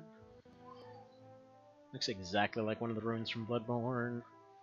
Outline our plan. Send Steve in. Everybody else sits and watches. That's the plan. Steve and his fairies murderize the everything out of everything. Can't see inside the walls, but I assume there's many troops inside. Good. They're actually going to bother guarding this one. Be extra careful? Yeah, we're going to be so careful with our one guy that we're sending out. No worries. Big carefuls, big insta-kills. I forgot to actually give him new units. Legions are useless? Good. They've already been useless. So, are you ready? Don't get yourself killed. Whatever. They've been useless the whole time. Like, of course I'll be back. Whatever. No problem. Let me go handle an entire castle by myself, and then I'll be back for lunch. Nice. Love this theme.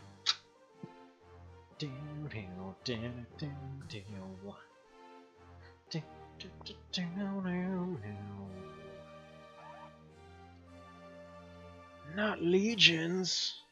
Oh no, how are we gonna win without legions?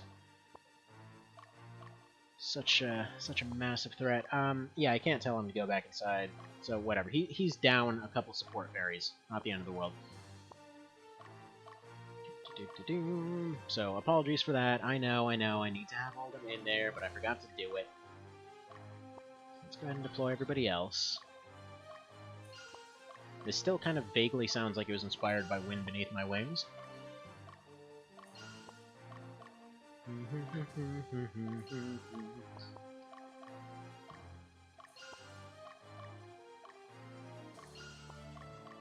Deploy everyone. Actually, wait a second. If I deploy Katrina, yeah, she's got a couple dudes. I think I can have Steve go ahead and swap some units. Right? Commands, orders. Huh.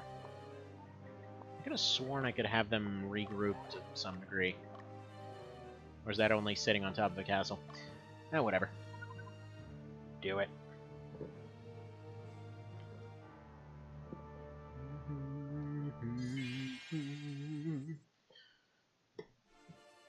Yeah, I'm loving this castle mechanic. Like, earlier, I was saying that I love the pacing of this game, right? I absolutely adore the fact that they throw a new mechanic with every new chapter. Like, your first one, you're just getting used to the game. Your second one, you're getting used to advanced classes. By the third one, you're already at your advanced classes, so it's like, okay, you know, here's the Legion mechanic, even if it kind of sucks. Then by the fourth one, they're like, okay, you know, here's the castle mechanic. Like, it's cool, it's cool. I feel like the castle mechanic should have maybe come a little bit before, but whatever. Now, let's go ahead and have Barbara take out this thing. And he's just gonna boot down the gate. Ain't nobody got time for gates. Alright, let's move you up into here. Yeah, I would have definitely liked to see more done with this mechanic, because it's really cool. But, you know, it is what it is. I'm sure it must have been a bit difficult to implement, considering how the rest of the game goes. Because you can tell that these were done at different stages of development. Like, I feel like this was developed way after everything else was.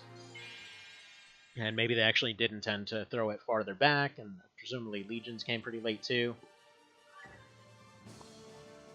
Ooh, okay, they actually are going for a camp snipe this time. Although, yeah, they ran into Rick, so that's gonna go great for them. Annihilated! But I want to make sure he doesn't get lost, so... Boom. That worked out pretty well.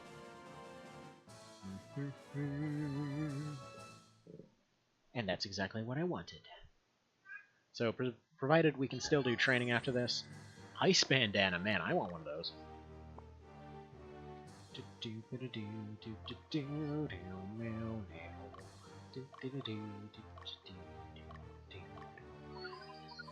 go after that unit, he's going after the archer. Alright, so you chase him, you chase this one.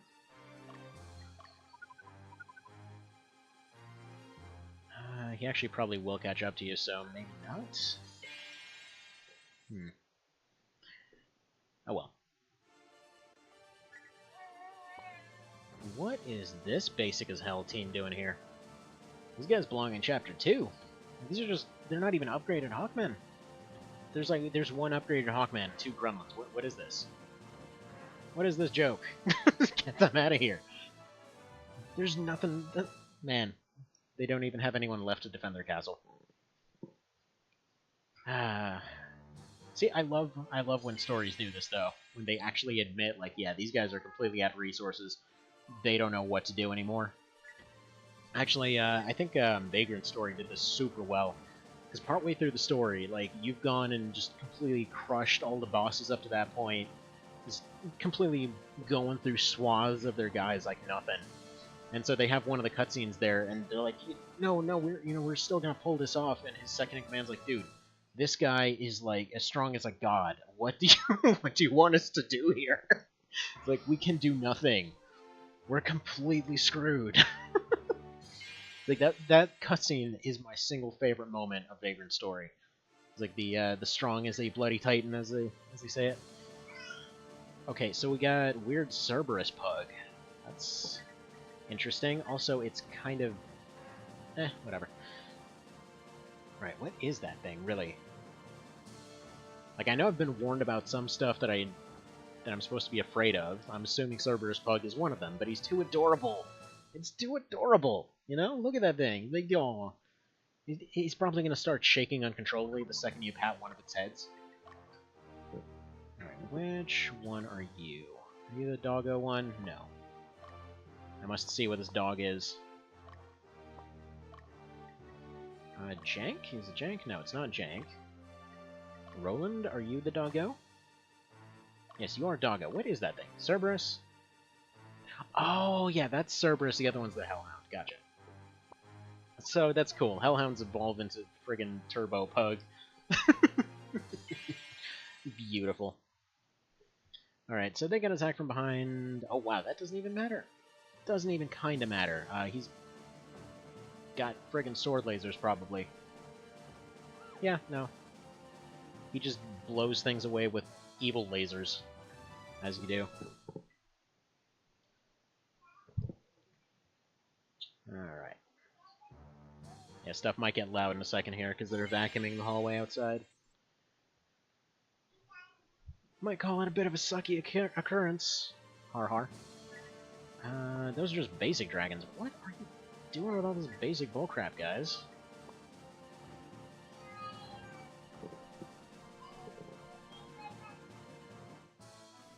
They survived with 1 health. It's amazing. Seriously, what are they doing? Why are all these guys so basic?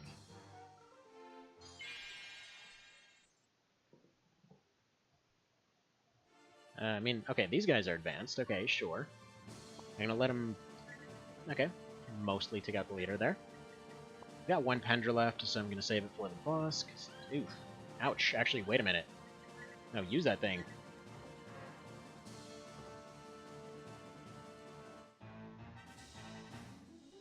Holy crap, that just happened! Holy crap, that just happened! Huh. Alright, well, I still want to finish the run, because that's pretty friggin' awesome, but... Dude, that just happened!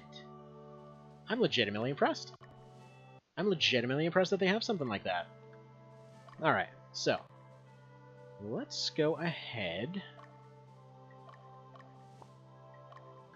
So yeah, rip Iron Man run, this is just regular old fairy run now. Yeah, so he got taken out by a random Sphinx-looking situation. Like, that's pretty awesome, I have to say. I appreciate the fact that they can do that much damage in, like, straight into endgame. But that's fine. That's fine. There we go. So, rip Iron Man run, but whatever. Let's continue on.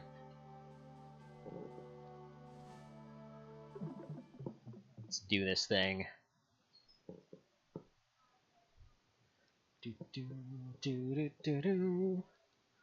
Although, I wonder why. Why is it that those things do so dang much? Anyone know? Actually, for that matter, can you get one? I wonder if you can get one. Because I don't think they're actually... Let's see. What would they even be an upgrade of? Like a Cockatrice or something? Because yeah, you got the Apensi that are an upgrade of Griffins. But yeah, that thing did 150 per attack. That's the thing. So everything else was doing like 30, that thing does 150. So whatever it is, I'm assuming it's unaffected by defense. So probably could have gone for a retreat there and made it, but kind of was hoping that the Pendra would snipe it. Bad choice on my part, I will admit, but still. Like at the very least, we're at the very end now, so we might as well finish it.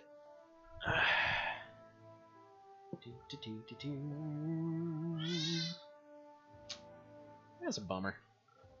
It's a real bummer.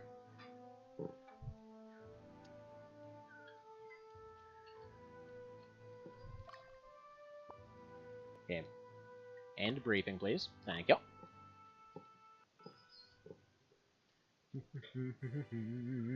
Though it's really funny though. So like, I wonder if that's actually why they have all those basic units there. Because then it's like, oh yeah, there's nothing threatening around here. And then they just send in the one guy, and they're like, yeah, look, this one suddenly does way more damage than any of the bosses up to the game at this point. Just so you know.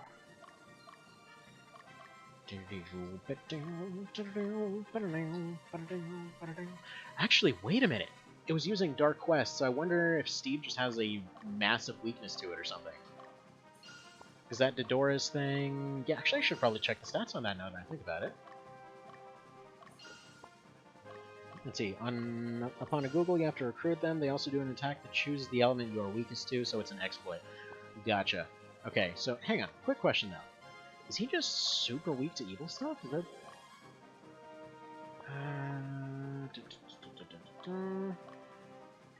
Let's go to item lists. What kind of weakness does this give you? Because I feel like this thing's maybe just giving him a massive defensive hole. No, it's just... weird. Okay. What about his weapon? What is it that makes him so friggin' weak to it?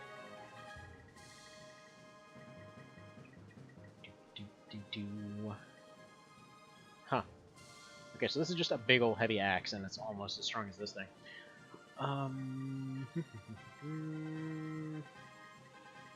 Where are ya? You blade yet? Like, it's a -3, but it doesn't feel like it should scale up that high. This just gives you a couple stats. Yeah, that's weird. Because it's not the first time either. That exact same thing has done that exact same situation before. Minus the actually, you know, doing 150 per attack thing.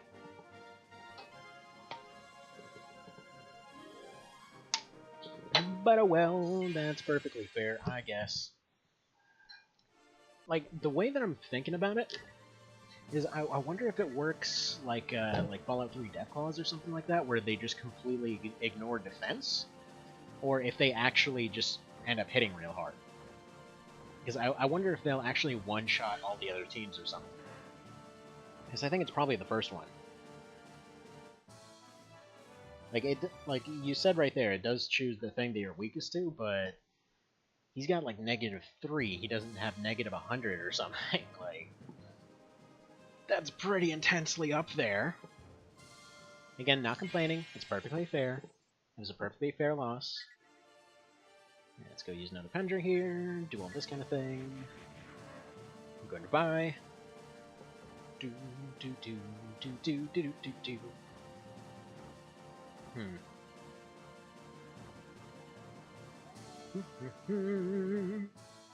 Gremlin surviving with 1 health.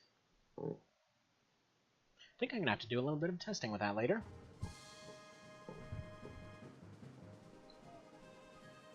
That's the magic of save editors and all that kind of thing.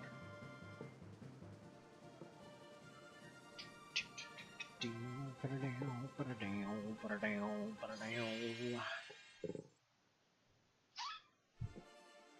See, I would take the Iron Man part out of the title, by the way, but if I do, it'll cause this thing to suddenly make a secondary video. That's the only reason I'm still leaving it in there. Just so you know. Okay, are you gonna win this thing now? Are y'all done with your winning? Alright, also, while he's going ahead and winning all these fights, one sec.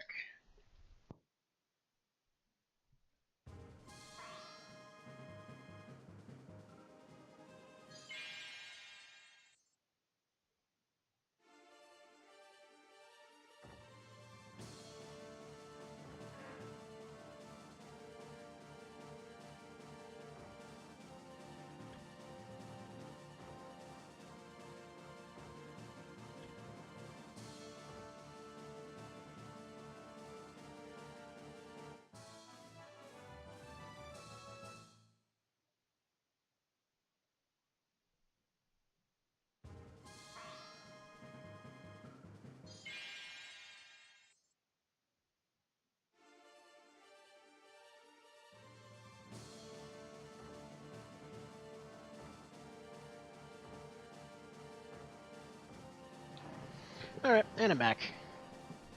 But yeah, so like I said, might as well finish it because we're right at the very end and I really want to see the ending of this thing. But going in the future, so other Iron Man runs into this whole thing, if we're not close to the end, you know, it would just end right on the spot. Want to see this dang ending after everything, after this ridiculously long journey. Like, that's kind of nuts. Because that's 4 games worth of stuff, and then just, like, right at the very end of this one. Actually, there's one thing that Vale had... Oh, you know what? Perfect. We got the out here. Totally forgot about this earlier. Okay, it's gonna lag for a second. Don't worry about that. That's fine. Also, I forgot to use this Pendra. There we go. Let's go ahead and instantly win the fight.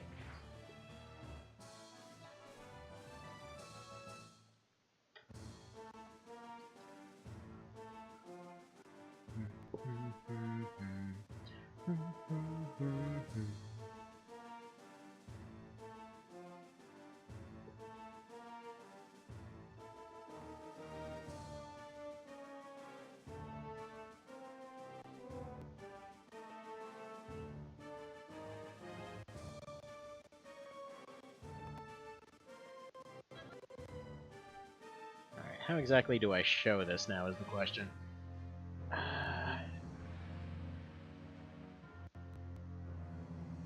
This is what I get for trying to do random off-the-cuff stuff.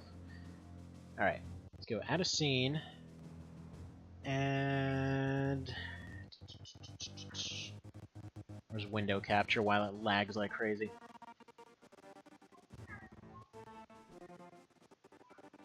Oh man, that beautiful lag.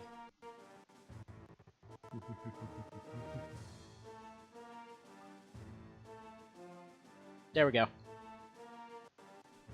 There you go, Vale, as you requested. Yay, that was exciting. Okay, that's gonna go away now. Yes, yes, yes. All the stuff, all the things. Yeah, I was saying a while ago, every time that one of those fortress fights happened, I need to go put that thing up. Granted, I should have cut out the window and had it be its own little tiny thing, but oh well. Moving right along. Right, did you lose anyone? Doesn't actually look like it. He didn't lose anyone that time. So, let's go ahead and exit, and let's go to training, and let's stick Rick in like a bajillion training fights.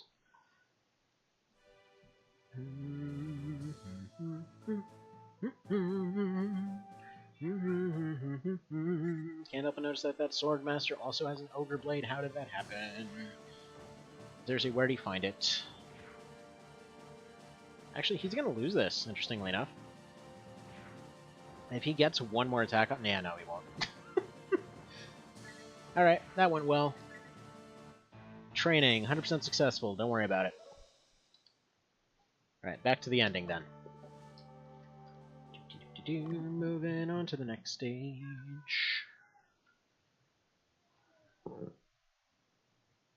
So yeah, this was basically Richard's super amazing plan. It's like, let's hide one Sphinx and an entire team of everybody doing nothing.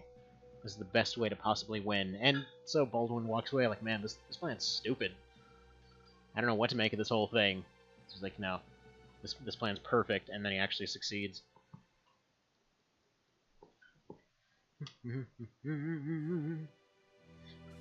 So what? Start over from Night of Lotus, redo the entire fairy run? Don't fail at that one particular part?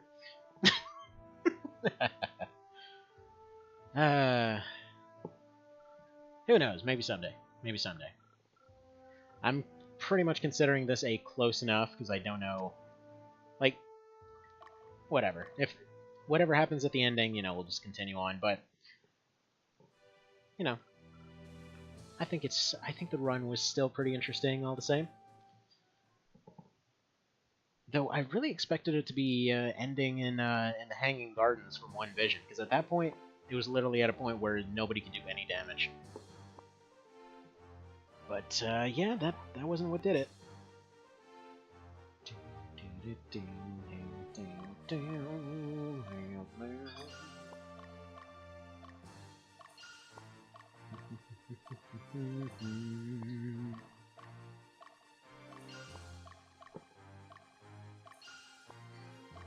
The asterisk run? Yeah.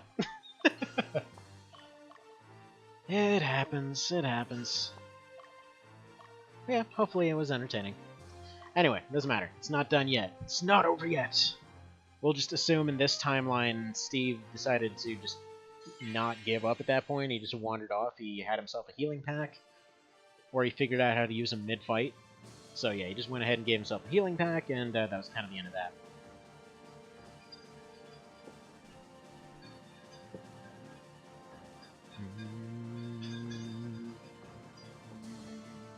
Love how they're getting all that extra damage because that last one survived with almost no health. And yeah, I'm not sending anyone out to actually finish these guys this time. They're just going to sit exactly where they are. So yeah, I'm hoping the mermaid run will be a bit more successful. I mean, this has been successful, to be fair.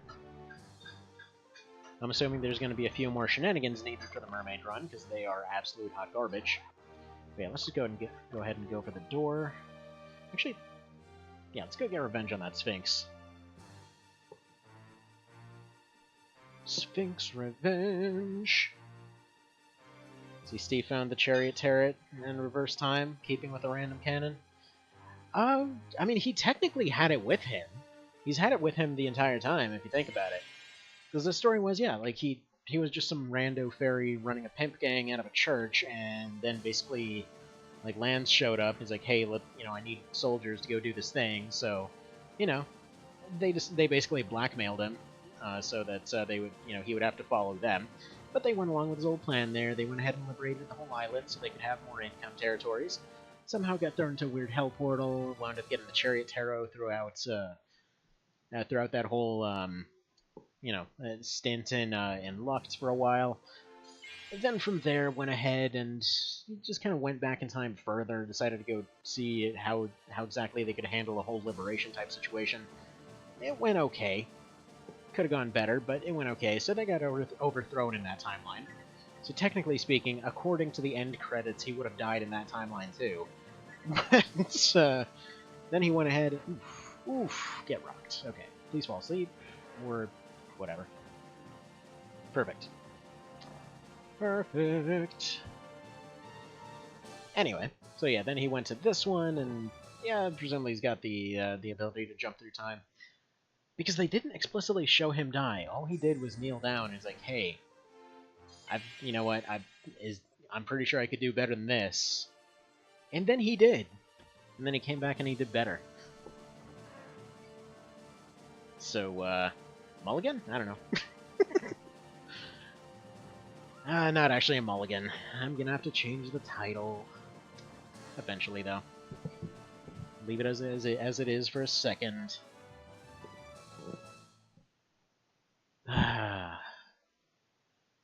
Yeah. Ooh, a composite bow. Gee, that's useful. How useful is that right now? Like, I haven't seen a composite bow up to this point. Like, what? Is it some way better version? Just like the heavy axe was inexplicably almost as strong as the Ogre blade? See, made from many materials, giving him more flexibility. Yeah, no, it's just a non-elemental second tier, so... why give it now? Who knows? Who knows? Alright, birdie squad. Birdie, birdie, birdie, birdie, birdie, birdie, bird. Bird, bird, bird. Bird is the word. Bird, bird, bird, bird.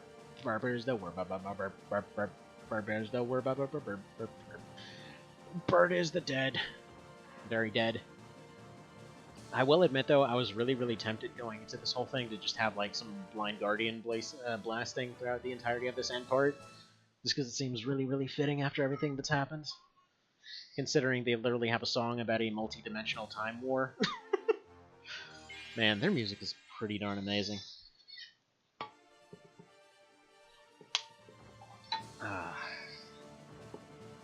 But yeah, if you've never heard them, they've got a bunch of really, really, really amazing songs.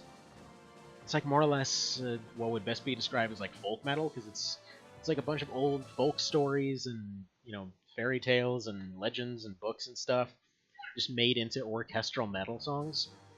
And probably one of my favorite ones is called "At the Edge of Time." Like, actually, come to think of it, no, probably my two favorite ones. So, hang on, they've got "Then There Will Be Silence," which is basically a song form of the Iliad.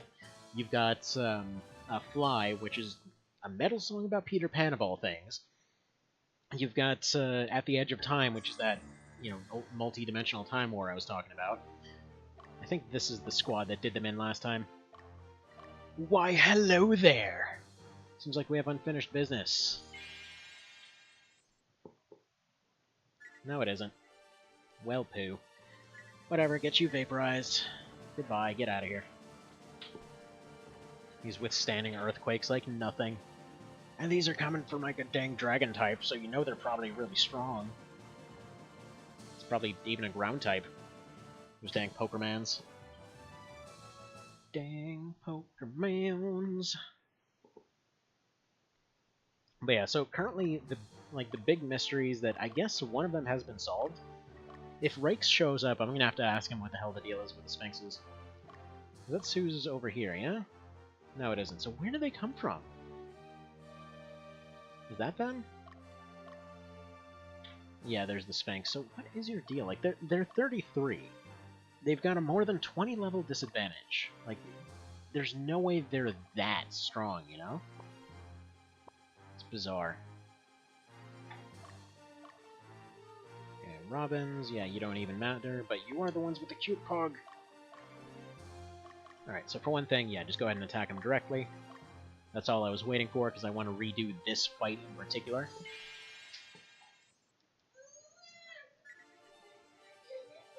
Oh, child, what is going on? One sec.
Alright, so, back again. And yeah, so, thinking about the numbers from just now, the only conclusion I can come up with is that, yeah, their damage seems to be a set amount. Like, okay, obviously you mentioned they'll basically go for the thing you're weak against, but they do 90 to 150 to everybody. Despite the fact that some of the fairies were like level 20, meanwhile Steve is 53. Like, there's a massive discrepancy, and they're taking the same damage. Like, whether or not they target the thing that he's weak to seems a little bit irrelevant in that case, because yeah, they're doing a ton. Like over here, these guys are using the same the same element, the same kind of abilities, and they're doing 50. So it has to be a set amount. Which, okay, fair enough. You know, that makes sense. Alright, use item. Go ahead and use another one of those. Either way, by far the strongest unit. Like not even close.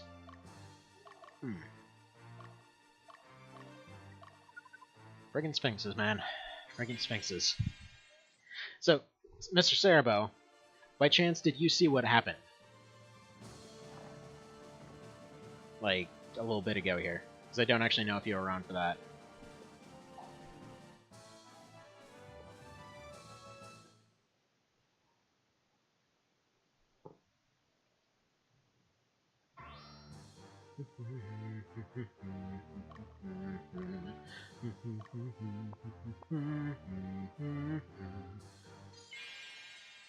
So, you know, getting some documentation for a coworker? Okay, so basically what happened is technically the Iron Man part of the run died. Because, yeah, it turns out those Sphinxes will automatically do... they seem to automatically do 150-ish per fight. Need a Sphinx in the FFT mod? Yeah, please no. But yeah, it turns out they do like a... It seems to be they target elemental weakness and then they do whatever they're weak to. Which, in this case, again, inexplicably just avoided all of his defense and did 150 anyway. So he ended up getting, well, pretty much getting completely two-shotted by this random Sphinx. Like, nothing but basic units around, and this random Sphinx is like, yeah, check it out, I can just two-shot the friggin' crazy over-leveled guy. Which, okay, fair on them, I just don't understand what makes that thing tick. But anyway, so that, yeah, after 4 games, that's finally the Iron Man part done. But what we're counting is that, yeah, Steve kept that chariot from Lucht and went ahead and used it one last time for resetting it, just because I want to see the ending. Also, those Christmas trees look evil as hell. Alright, I'm gonna have Barbara go ahead and engage this squad so that she can get her little insta-kill petrify arrows out there. Like, I'm already seeing the kind of teams that you can come up with end game in this one, and it's nuts. Like, friggin' this Jigla thing, if you went ahead and had it on a squad that can actually heal itself, you can more or less have just, yeah, insta-kills on everything all the time. It's fantastic. Yeah, she insta-killed two heavy hitters on their team. Like, what is that, you know? See, the F15 mod has a Vormav, it doesn't need Sphinxes. Fair enough as well. But, like, yeah, that... Bentiska. Cool. We got the Bentiska! Which, interestingly, also made it into the One Vision mod. And I don't believe that was in base game Lucht, actually. I'm not 100% certain. But, oh well. So yeah, Steve is gonna continue being Steve here. It's just, yeah, I really wish I knew why they had only one enemy type that went and completely ignored all defenses like that.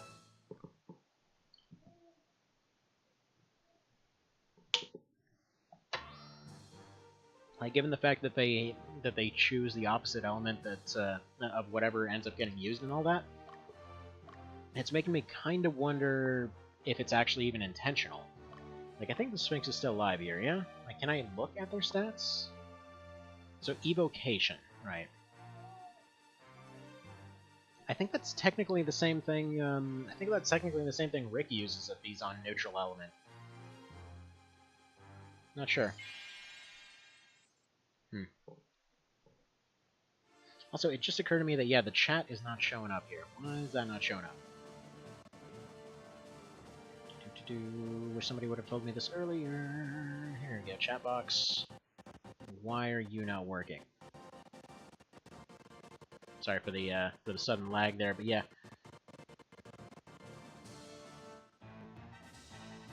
There we go. There we go. Now it's back.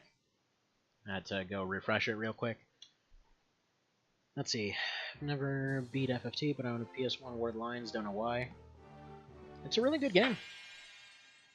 Like, honestly, the end game does get a little bit weird, and occasionally you do get that kind of samey type of feeling, because you're kind of running into every fight, and it's like, hey, I have an Orlando, allow me to go ahead and crush everything, but still, it's very worth going through. And yeah, if you're interested, like, Cerebos here, his mod really improves the game. It's pretty darn fantastic, which I think I've seen you there, so yeah, I'm sure you're well aware of it. So there's that too. Alright. Steve, go ahead and kick that gate down. Got enough of these chuckle boys here.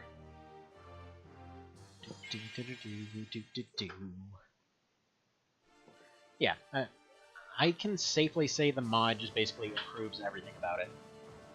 It's just, it fixes the glaring issues that were there, but it's kind of the same way as with PSP Lucked in a way. It's just like, the original is good for your first playthrough, but then as soon as you start doing follow-up runs or challenge runs or anything, the gaps and like the little exploits and all of that become really clear.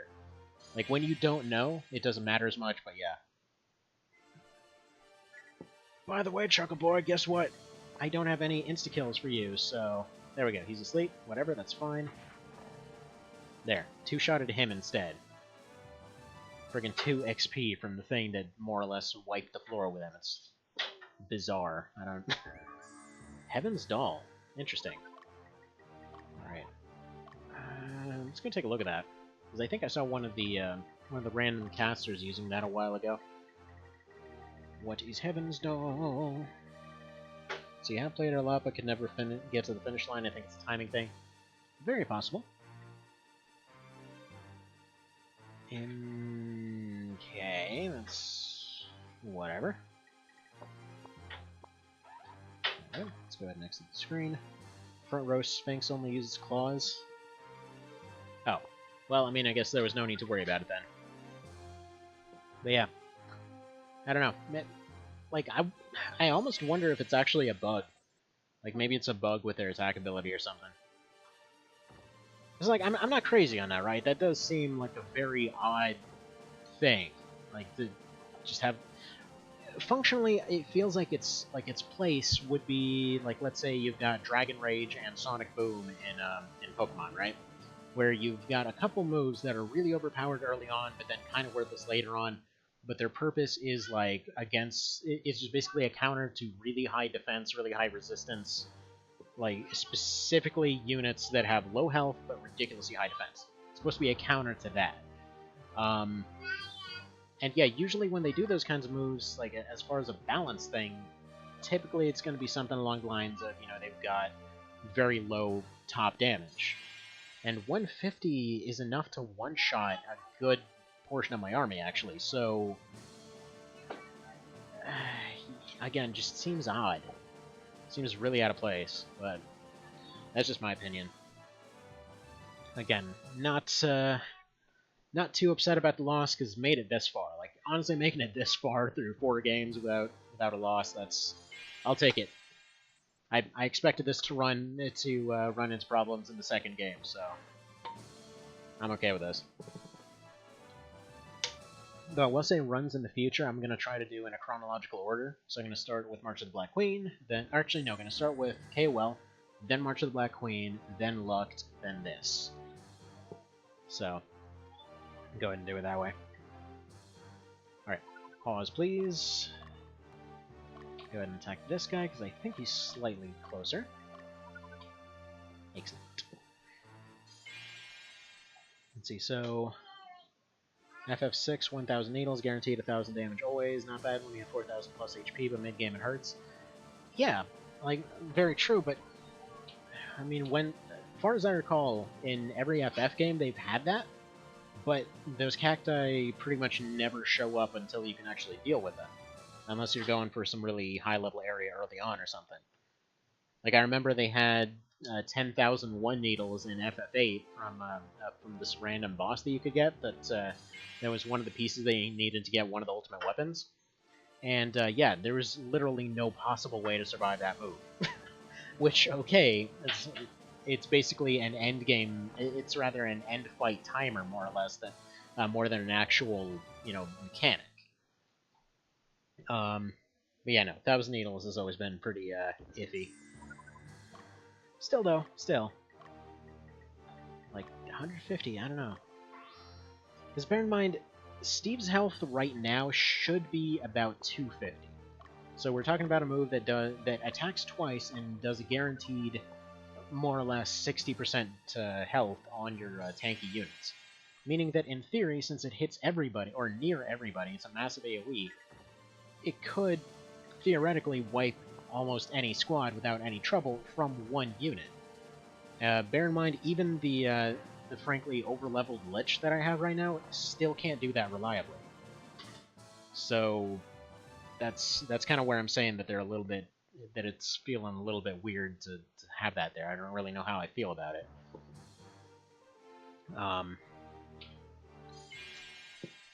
It is what it is, I suppose. Yeah, FF6 was definitely not noob-friendly. Had some rough spots. Yeah. Very true.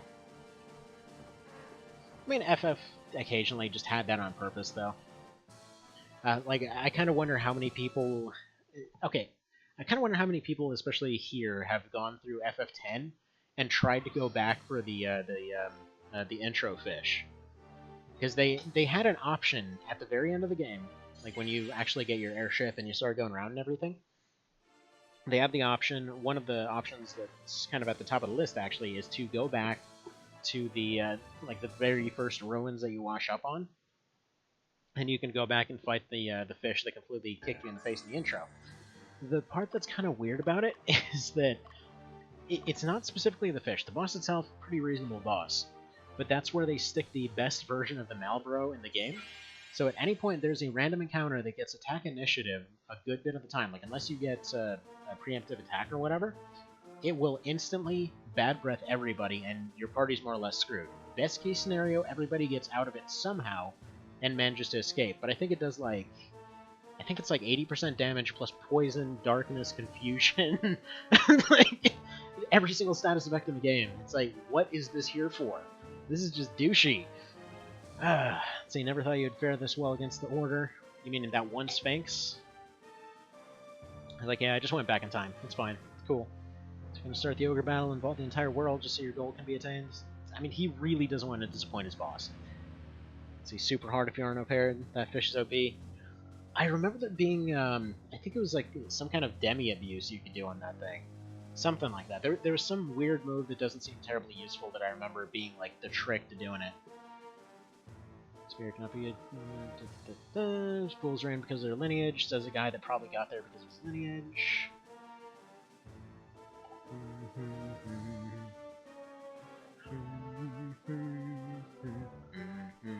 I mean, if we're talking two brothers that are effectively part of a knight's order, they definitely got there because of lineage.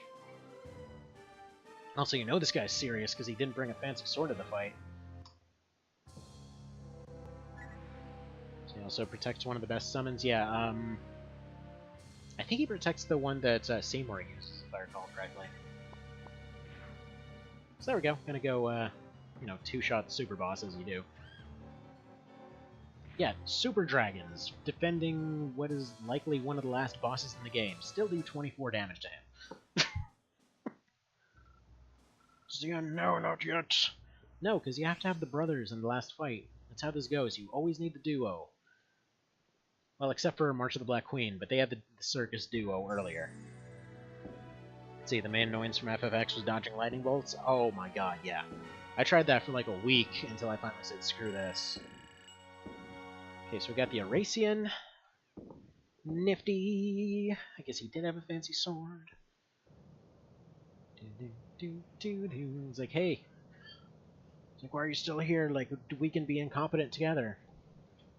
Turns out being over-leveled is a massive advantage or something. Oh, he depressed him, so he got captured, didn't he? Or not captured, but he got tainted, didn't he? You don't let people get depressed in this situation. And stab through the armor? Stab through the armor. Alrighty then. With his weird spiral sword. I mean, have you seen his portrait? He looks pretty superior. Let's see, to Mr. Caravis, since their father died, but he didn't care when he was killed. Yeah. And then he tried to use him to blackmail him. It's ridiculous. What is that thing? It's like a weird unicorn sword. Yeah, he's totally tainted. Let's see, made it to 20, had a buddy hit 100. Yeah, I don't know. That some of the requirements... Funnily enough, there's only one of them that I got naturally without a guide, and believe it or not, it was actually the Blitzball one. Because I was one of the few weirdos who actually liked playing that game. Strong, live on your own. Aw, look at that, he's being all sweet. Wait a minute, he didn't fall down to the ground, he's coming back. He's coming back. Okay, time to go fight on a mountain. Gotta end everything in the sky, as always. However, I'm gonna go get Steve's team revived first, and then send him through all the training. Okay, was it Latium? I think it might have been Latium. Was it? No, it was Romulus that had the, yeah. Romulus that had what I wanted. Blitzball was great, Chocobo Racing not so much. Yeah, especially the dodging course and stuff kind of sucked. There were a lot of things that were a little bit iffy, but also I'm apparently remembering the completely wrong map here. But yeah, I don't know. I liked FF10. It was one of the first FFs that I got severely into. Like, technically my first FF game was FFT, and then yeah, I got into Tactics Ogre shortly after that, because right before getting into the game, like, I saw FFT, I saw Tactics Ogre on the GBA, I'm like, I want to get one of these, and we're going to be traveling, so I was leaning towards Knight of Lotus. And then, yeah, ultimately ended up getting FFT, because I couldn't find Knight of Lotus, because, you know, I was going to be traveling around the country, so I wanted a friggin' awesome GBA game with me. And yeah. So yeah, got FFT, friggin' loved it, came back, finally found Knight of Lotus when I got back, saved up for like 4 months to be able to get it, got it, and then, yeah. Friggin' did runs of that for years before ever putting it down. Let's see, Blitzball was fun, but doing it 20 games in a row and having a chance to get his stuff is annoying. But see, that's when you went ahead and you got all the good stuff. Like, once you completely min-maxed your team, you could just curb stomp everything. And it got really satisfying. Like, well, obviously you've got his signature move. You got the jet shot shit. Shot, whatever. I can't say shot today. Shot thing. Accidentally almost cussed there as an accident, but whatever. But yeah, you've got that thing, and it was something like you can combine it with some other ability, so it basically poisons somebody if you attack them with it, and that's what I kept doing. Like, I set everybody up for... I think I had, like, min-maxed the entire team for speed, and then I just had him for, like, a poison attack, plus that move. Just... I don't know, I forget exactly how it happened. But still, it's pretty freaking OP. Now, is his entire team back, or did I leave early? No, his entire team's back. Okay. Let's go ahead and exit. I'm gonna go take that scroll away from Barbara. And actually, yeah, you know what? We're gonna do some quick training here. So, I've allowed this before, but basically the idea is that you take all of your leader units and you just basically put them in one squad to power train everybody to speed stuff up, which is exactly what we're gonna do. So, yeah, let's get Rick. So all of them are going for one... They're going into the friggin' time chamber, that's what they're doing. Yeah, let's get you, and then where's Rick at? Then you. So go ahead and add some characters.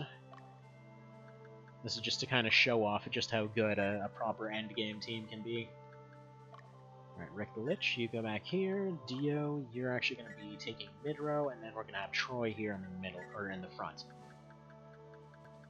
Are there other characters? Sure, but who cares about them? Now we go back to Alba and train until we're broke. Actually, We need to go give that that scroll to them. Even though, yes, I was going on earlier about how you don't necessarily need that thing, but in this case I feel it's useful. Healing Leaf, yeah, go replace it. How do I... There we go, carry items, go to you. Why do the controls need to change in every menu that you're at? Alright, give you the Sleipnir. Give you this thing. Probably don't need the flag. Okay. I feel like the flag, instead of a use item, should have probably been just a set thing. Like, just something you carry around and you get a higher chance of combo attacks. Because no one is ever going to use that for its intended purpose. Like, it's a use item that makes you more likely to do combos. Who cares? Like, who will ever do that? Yeah, man, that Ogre Blade is gigantic. That thing's basically a Buster Sword in this one. Oof.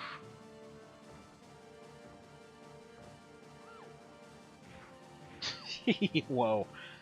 Yeah, this is just for the hell of it. Get everybody all those XPs. So, originally the way I was doing it is I was literally having them run around the map, repeatedly running into random encounters, getting XP like 4 or 5 at a time, and it took forever, so I could do it that way, but this is just way faster, because the fairies are going to die anyway. Like, they are contributing next to nothing aside from buffs. Their attacks do nothing, and most they can do 50. Like, that's with buffs applied to them, they can do 50. So it's not like that's going to be accomplishing very much. But this way, everyone can just fly up in levels like crazy. So why not? You know, it's good stuff.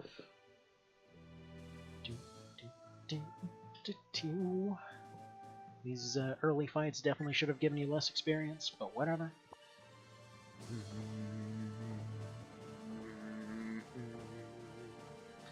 Funny part is, yeah, they just basically scale everything up to Steve, but the overall stats that they're gaining are still not terribly impressive. Because these little soldier guys, all the way up to their levels, still suck.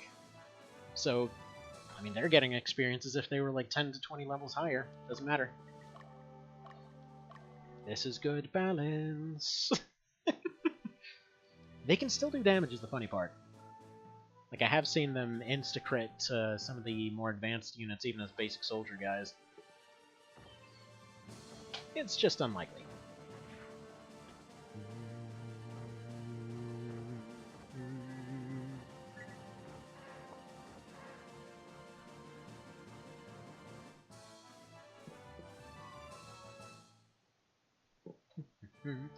Actually, come to think of it, you know what? You know what the most annoying part of FF10 was?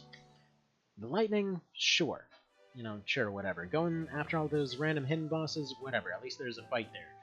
You know, the blitzball thing, you know, it's alright. Like, you still got other stuff out of it. It still was pretty fun. Like, I was... Funnily enough, as a kid, I was actually surprisingly into sports games and things like that. So there was this old football game on the Genesis that I used to play a crap load of, and some racing games that I loved. But yeah, so... You know, love that minigame, you still got stuff out of it. The butterflies. Does anybody remember the annoyingness of the butterflies? Because, like, if you didn't know, you just basically went to a forest, it's like, okay, there's butterflies randomly spawning in this forest. Have fun chasing them! And then you just, like, chase them down, and then you run into 50 gajillion random battles on the way to the next butterfly. It's like, dude, can I just get the stupid butterfly and get on with my day? Like, no! No, you need 50 more random battles. Like, no! I don't want more random battles, just let me get that stupid butterfly! It was the only time anyone's ever gotten that pissed about butterflies, I'm sure, but whatever. Such is life. Alright, good. And we have just enough for 2 more trainings, which will throw Steve up 2 more levels. Because he's going to get 1 from this, and then he's going to get almost the next level from the next fight, and then he's going to get 2 level from the one after that. It's fun, it's consistent, and it's going to give us a pretty big advantage going into the end game. At least, I hope. It's going to be real depressing if we don't. But what I love about this mechanic is because it actually did come back in other games. Because this is exactly what some of the Pokemon games did. It's like where you had your kind of like your battle towers and your battle coasters and your battle elevators and literal whatever mode of freaking transportation. I'm sure they're gonna have like drive-by battles where there's just a bunch of people on lowriders just throwing Pokeballs at each other. But either way, that's down the road in like friggin' Pokemon Detroit edition or whatever. But anyway, so they specifically had that whole thing where you would see stuff that nobody would ever use, like ridiculously high-level Pidgeys and crap like that. Like, oh man, I just got his like level 800 Pidgey. Like, how did you break the level cap? Don't ask. That's how. I just did. I just have one. So that was fun. Anyway, so any bets on just how much Comcast is going to randomly go out the second that this run ends? It's like right at the last boss, right at the last cutscene, it's just going to be like, nope, we decided to not work today because we're Comcast and we're good like that. There we go, so this is the last training fight. Get all your last levels. Assemble into your respective teams. This has been a nice little team building exercise. And it's time to get down to business. So, let's go ahead and remove ya. Yeah, they're all up to their 40s. Fantastic. Right, add characters. I need my A-team back. So I need Vale over here. I need Mosquito over here. I need my... who do I want in here? I need my Cross back. Bam. And then I need my Gremlin. Where's my Leos? Leos, where are ya? Steve Zax is dead. Oh well. Leos. There you go. Yeah, Leos is my good friend, and I decided to make him into a Gremlin. My apologies. Anyway, let's put you up here. Let's give you some Hype Fairies. There we go. I almost want to say just leave it at 3. Yeah, you know what? I'm probably just going to leave it at 3. Why not? Because we're probably going to take a bunch of casualties. I'm actually going to give this guy a bunch of Soldier Grunts, so that hopefully AoEs will go ahead and target them instead. So we'll do that. Just try to limit losses as much as possible. You here, put one of you in the back, and lastly we need Troy. Again, only reason I'm using him is because of that doll, so put you over here. And then we'll give you some Hype Fairies as well. Maybe one more. I'll give you one more. Yeah, we want to give you one more. Let's give you this one, because he could use a little bit more buffs. And then do we have anyone else that needs to be formed into a unit? Not really. And I'm aware that I was talking on and on about wanting to upgrade my one archer there with the ridiculously amazing bow, but what can you do? Wait, Luca Blight from, like, Suikoden 2? Exactly! I don't think that name's used for anything else, is it? I don't know for sure, but either way, yeah. Figured, we needed only the most evil characters to get through part of it, and surprisingly he's one of the few that survived KOL. There are a whole bunch of other ones, but they didn't quite make it so good. He made it through on sheer gusto and craziness. Alright, Sleeping Goddess, Scene 40. Apparently this has to be the last one, so... Alrighty, let's do this thing.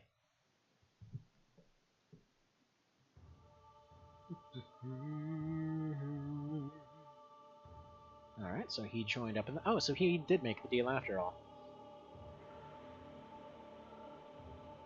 Okay, power...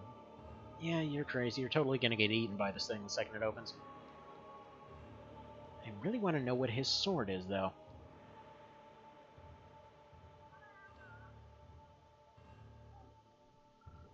Oh, hang on.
Alright, and I'm back.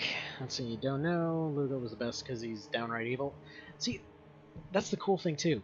Like, not only was he an absolute nutjob, they explained why he was a nutjob, and also in this like world of all this crazy magical bullcrap, all he can do is just set a sword on fire. Other than that, he's just a strong guy. So the mosquitoes are coming. They're gonna be here in no time and all that crap. Alright, so he's gonna go ahead and die then. So he's gonna be the pre-boss, then we're gonna beat him, and then some crazy hell demon's gonna come up, as per usual. Gotta keep it those serious traditions, I'm sure. Alright, Evil Dagger, of course. Oh, wait, you've got another Sacred Sword. Which Sacred friggin' one is this one? Huh. Okay. I mean, it's too small to be the Ambition. It's definitely not the Brynhilder, because it doesn't look like a dang Christmas tree. Oh, and look who's suddenly sane. Oh, so she's gonna... Okay. Please off the crazy witch. Okay, I'm gonna guess right here. She's gonna kill the crazy witch. Gateway's gonna talk to her. She's gonna go do it anyway. Something about her dad, who was some sage dude, fate or some crap. Okay, cool. Something about fate. Really don't like when stories say, hey, fate happened. You like that guy, even that was planned, and she believes it. Genius. Because that's something you can plan for. Okay, get wrecked. Actually, you know what? Maybe that is the Ambition. That thing is much wider than it looks in this particular thing. It'd be a weird version of it, but I mean, I guess it could. It's got the weird hilt. Yep. Yep. Nope. Gate's totally gonna trick her into doing it anyway. Yep. What? What the hell? Okay, so now we can add just stabbing the ground a whole bunch into the list. So Sacred Swords, or stabbing the ground a bunch, or blood, or something. Oh, he's trapped under there, isn't he?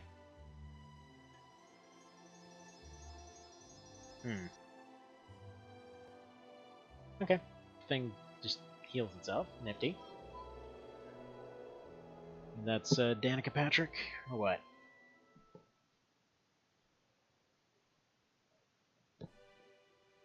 Here's our situation. We got bridges, and there's dudes to stab. Go do it. Want to see what this end fight is.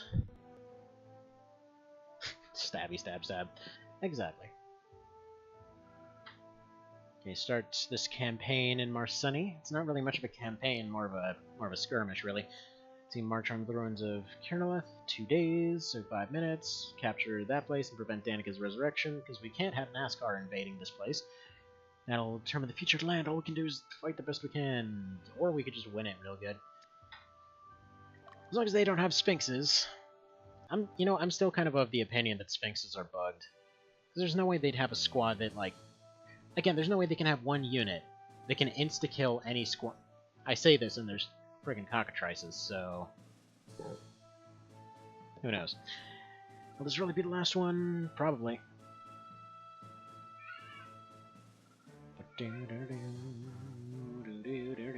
Oh, now you think about it. Okay. I wonder if I'm the one causing the war with all this war I've been doing.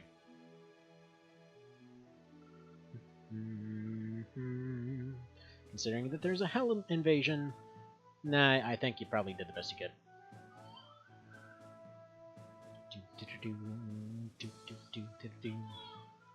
No definite answers, take it easy. Yeah, great. Great plan. Says the guy who apparently, like, burned churches and crap before.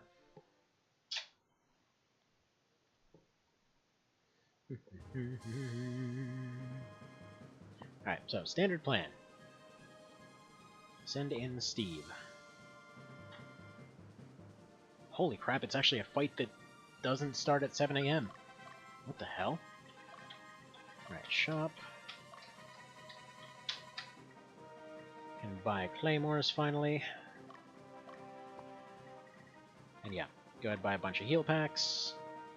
Carry 3 of them, or 4 of them, whatever. Oh, son of a dick, I forgot to give him the Sleipnir. Well, rip run. He's actually gonna have to fight stuff. Hang on, I remembered to give these guys teams, right? Yes, I did. Okay. I forgot to give them items, of course, but whatever. They're all on defense. Hopefully we get a chance to reorganize everybody before the actual boss. I really would like that Sleipnir back.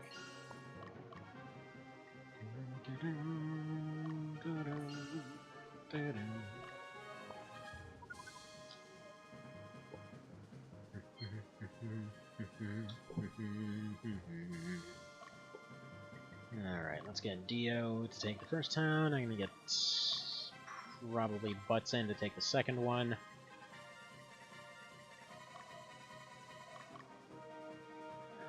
we go.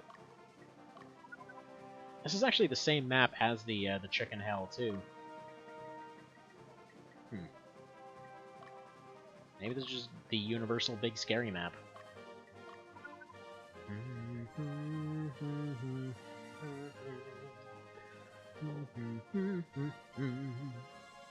But yes, I've been told all my strategies up to this point would not work on this map, so let's see what it is.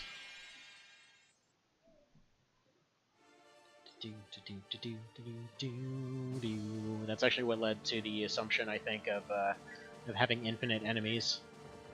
Because how else do you take a piece of advice that's literally just like, you've been surviving off attrition and stuff like that up to this point, it won't work on that last map. I mean, whatever this is seems to be working real good. So that's nice.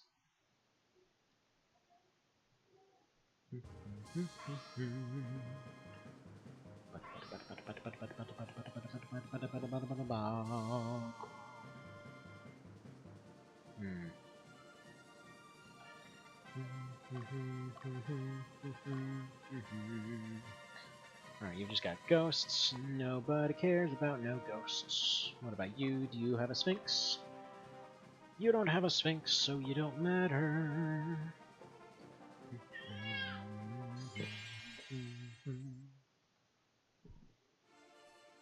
Alright. Slash and dead. Should be one more slash and dead. And he's pre-asleep, so you know it's gonna work out great. Killed by a gremlin like a dignified boy. Now we wait another 30 seconds while they tell us that they regenerated. Oh, Toots. Toots regenerated. Actually, Toots died. That's the interesting thing. Toots died. They were the only one that died in the Lucked run. They came back as a skeleton. It's the new lore here. They came back as a skeleton to make sure that, I don't know, probably get revenge or something. Or wait, was it April that died? I think it was Toots. One of them died on the very, very last fight. That was the only death in the Lucked run period. There were a ton of injuries, but still. Only one death in it, just because the entire team was healers, so yeah, worked out super well. And I was asleep. 2 slashes should see these guys sorted out. What in the hell are you doing? Alright, there we go. Just go ahead and wipe the floor. Done deal.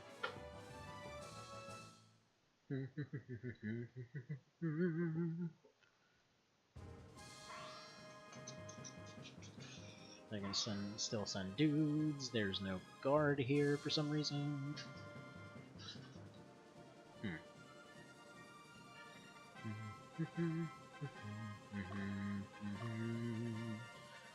And I see that they're sending some folks to our capital. Right. Gonna send Barbara to deal with that. Because all she needs is 3 shots. And actually, I can probably go ahead and set her fighting type to be a little bit different. Because basically, if I... let's see, if I go to unit commands, strategy, yeah, go ahead and attack strongest. Or... no, autonomous is fine, because then she should just attack at random. which is fine. Every one of her shots appears to be a guaranteed petrification. Totally balanced.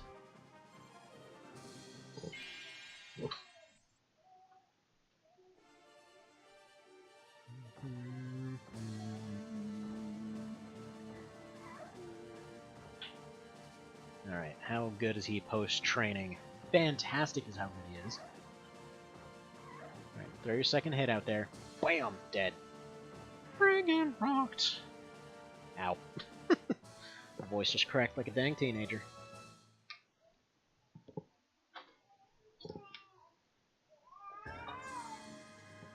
Elder's Sign? What the hell is this? Maybe it's a little badge to get into the retirement home. Right. Are you a carry item? No. Are you a use item? No. Okay. Paralysis invalid? It's a little bit late for that. Vast amounts of knowledge, told to be as ancient as the gods themselves. Int plus 10. Resist dark. That doesn't seem very useful. Eloquence is int 10, and this is only 6. Whatever.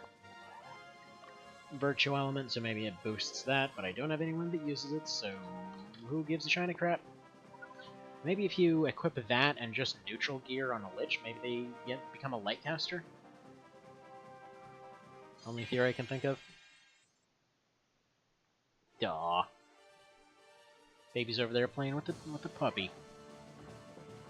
Doesn't really get much more adorable than that. Alright, come on, Archer Lady. That's one gone, so that's their leader gone, so yeah, this party's already done for. And that's another petrified. And that's how good she is at this point. Just sniping everybody. As one is wont to do. Go ahead and just go back here and rest. Alright. We've almost taken the second town. What does this town have to say about us?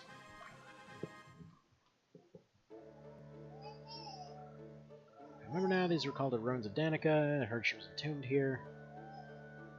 Okay. Seems like a thing to maybe remember. You can tell by the giant tombstone that says NASCAR on it. I think she's in NASCAR, right? I know she's in, I think she's an F1 racer. Maybe not. Actually, she might be one of those sedan-looking things. I don't know. Truth be told, I don't pay attention to racing much. I just know the name because they advertise her like crazy. Oh crap, that's a Sphinx. Kill it. Kill it. Make it die. Don't need to be insta-killed by a frickin' Sphinx again.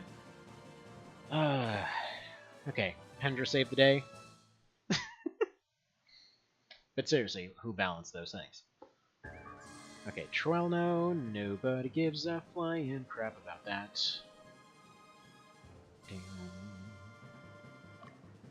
Actually, I think I can go ahead and, I'm gonna let Butts rest for a moment. I'm gonna have him go liberate this town over here. Just so he's got some contribution to the fight.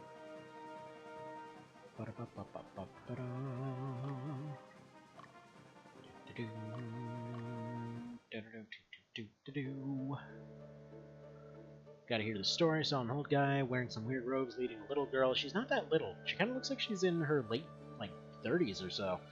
So I tried to stop them and was turned to stone. There must be some... Ooh, what? Whoa. Oh, wait a minute. Do we get more Zenobians?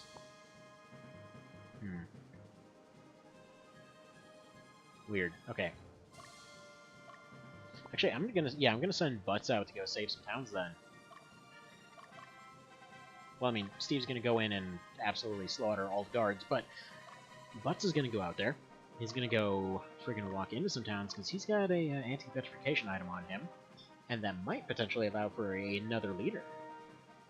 So he was F1, then switched to NASCAR, now retired, I think. Oh. Well, clearly they're retired. I mean, they're sealed behind this gate over here, so you gotta retire pretty hard for that to happen. It's like when you piss off a massive sports agency and you try to retire, and they're like, yeah, no, you get sealed in this hell portal. It's just how they handle things, you know? They gotta keep their income going. And 1 sec.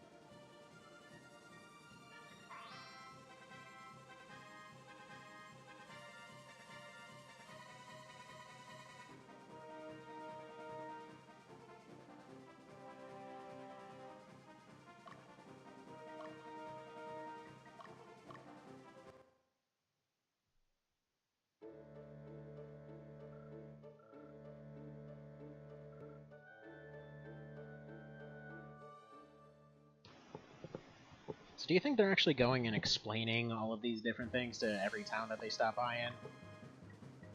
It's like every single one they're trying to explain the entire story, but everyone's really confused. Alright, so all these guys are more or less screwed. I'm gonna go ahead and send Troy out then. Okay, you're gonna go here. Actually, no, go ahead and send Troy to go take this town over here. We'll send Dio out since he's a little bit farther ahead.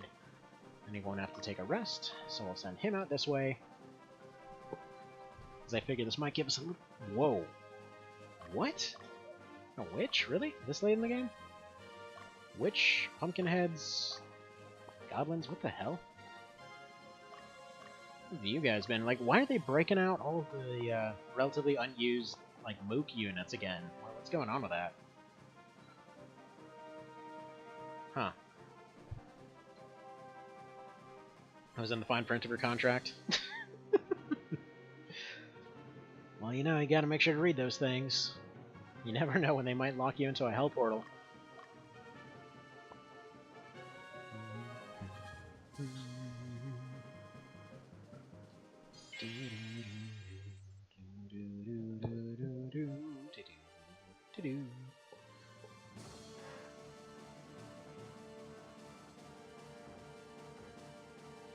Yeah.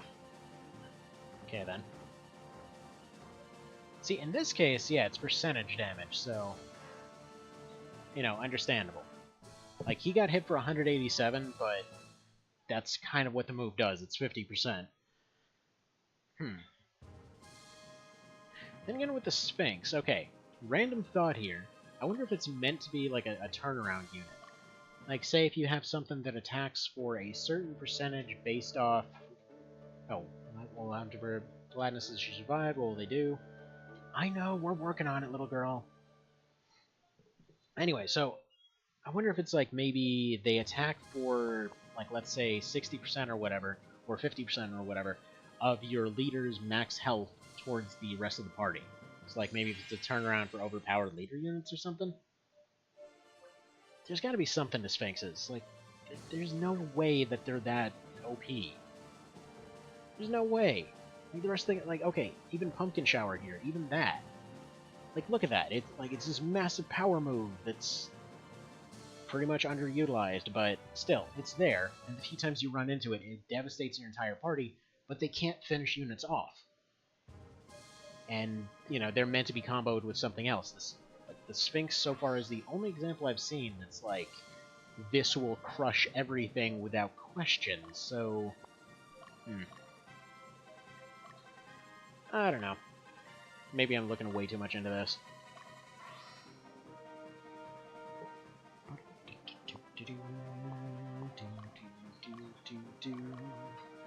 Yeah, I said I'd liberate no towns, going through liberating every single town because I want to see if we can find that guy that was trapped in stone.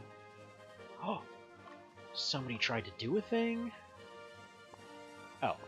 Never mind, he's made of rocks. That's why.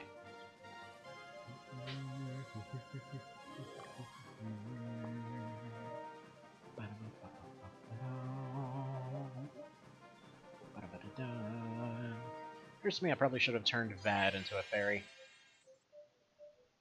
He was pretty bad at his job. Haha. Hee hee. Hoo hoo ha-has. I made pun. Alright, casual 281 damage, casual 300 damage.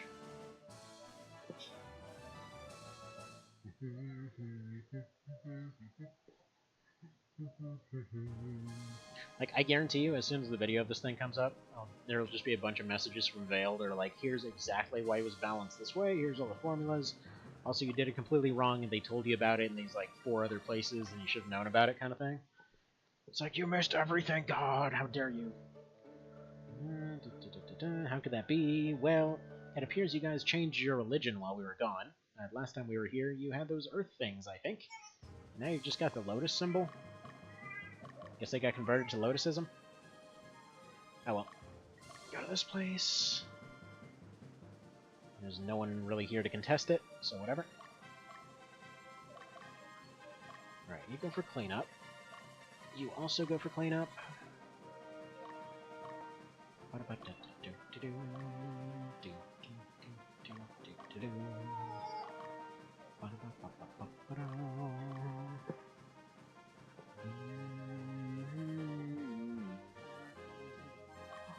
They've got a squad, but they're made of rock still. That's weird. Their leader is turned to stone, which usually, like in our case, means that they can't do anything. But he's still going. Wonder why.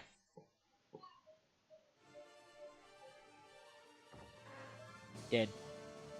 Rip Pumpkin. Best character.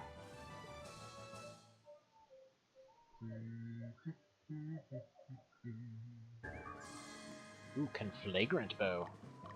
So that'll go ahead and be the fire bow, but I don't have a need for it. Alright.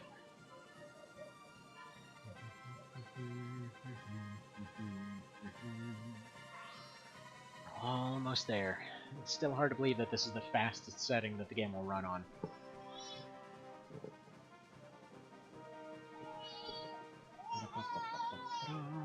Child says hi, and... What you doing out there, kiddo? One sec.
Alrighty, well, random Opinicus. Opinicus? I think it's Opinicus. You know, I actually don't think I ever got confirmation on that one. What did they drop? Stone of Quickness. I'm gonna have to remember to use that on Barbara. Maybe it'll make her attack slightly faster. And take that one town, then probably let Steve take a nap. And take that other town, and maybe we'll get something out of it. Out of curiosity, how many Pendras do we have? Just the one?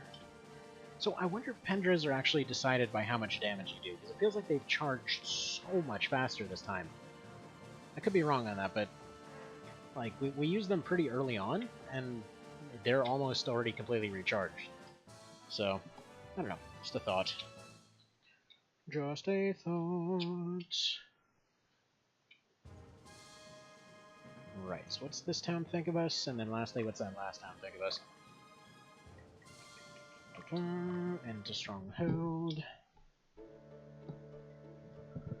Why is everybody gathering here? The Queen of the Netherworld is here. It's like, oh wait, crap. Got a freaking hell portal. Those are always a problem. Why are there so many hell portals in this universe? It's like a dang structure that every single place needs to have. It's like right next to the sewer, you've got your hell portal. Meanwhile, this guy over here is like, man, I'm still made of stone. I don't know what to do. In that case, I should probably have Barbara go take care of that job, shouldn't I?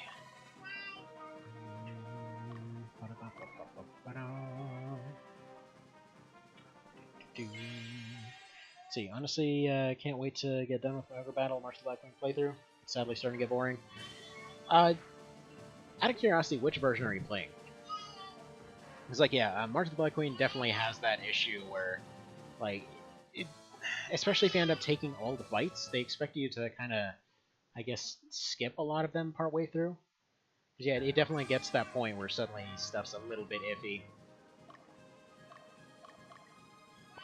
Like, I will say this game definitely sorted out a lot of that problem. It didn't sort out all of it, but it definitely sorted out part of it just by constantly reintroducing new mechanics and doing new stuff.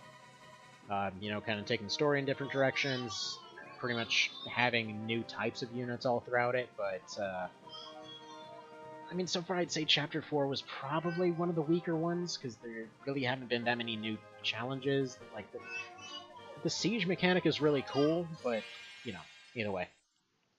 The SNES version, would highly recommend at least trying out the PS1 version if you end up ever getting curious about it later. Just because they actually did change it. They did change it in the PS1 versions to the point where the AI will do different stuff. They'll try new kinds of tricks. They'll basically congregate better. They'll be more interesting. But yeah, the AI is better in that one. If you want to continue using the SNES version, though, there's another one that's Ogre Battle Hard type, which basically changes around a lot of the mechanics.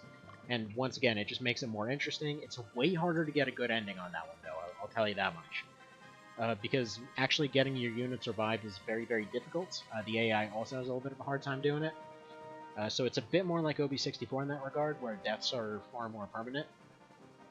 You still get everybody back at the end of a fight, but in the middle of a fight, it's like 20 grand to get somebody back. It's like 10 times as much as it used to be.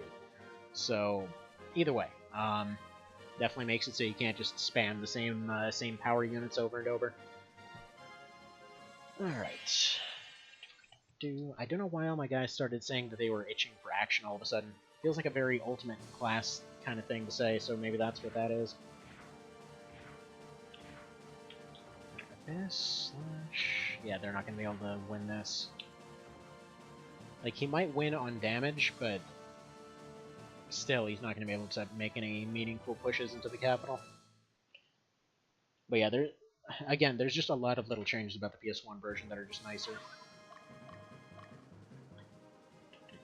Okay, let's get you back here. Liberate that one last town, and then we should be good to move on to the ending. So what do you think? One more castle fight for the ending? So yeah, I have way too much money right now, more than 200,000? Yep. Sounds to me like somebody discovered the fact that you can have infinite days. I think during the Mosquito run, I sat on one map for like a week. Just I left it running in the background on an emulator, and yeah, just every time that day would come up, I would just occasionally tap the button on the controller. It's like, go ahead and collect money for the day, just 80 grand per day. Specifically, there was one map around Endgame because, truth be told, it was out of frustration because at that point, I had gone and tried to get the reputation up with that run over and over and over, and it just wouldn't work.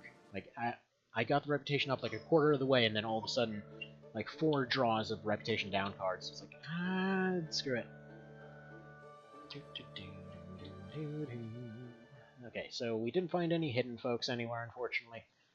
I thought we might, but no such luck.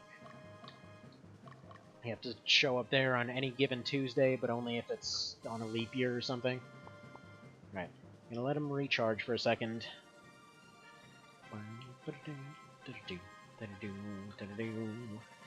Yeah, 6 days. This is the longest any fight has taken in ages.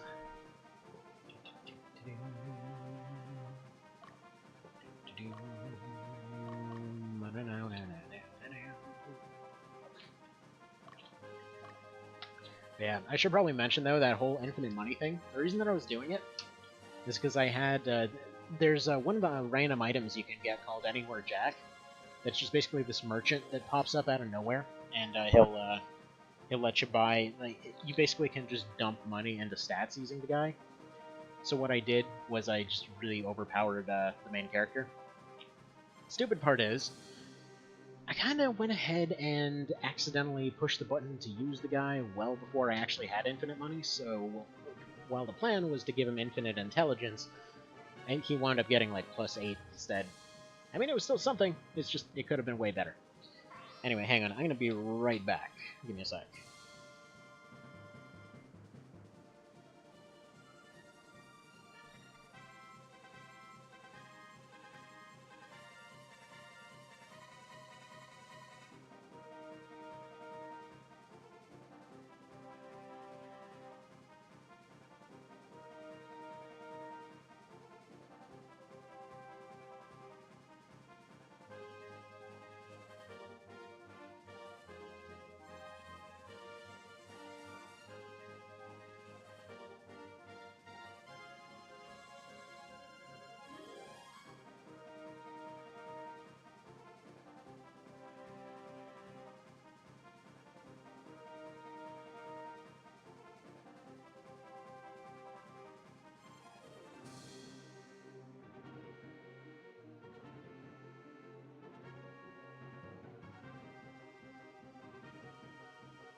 Alright, so, back. Sorry for the delay there.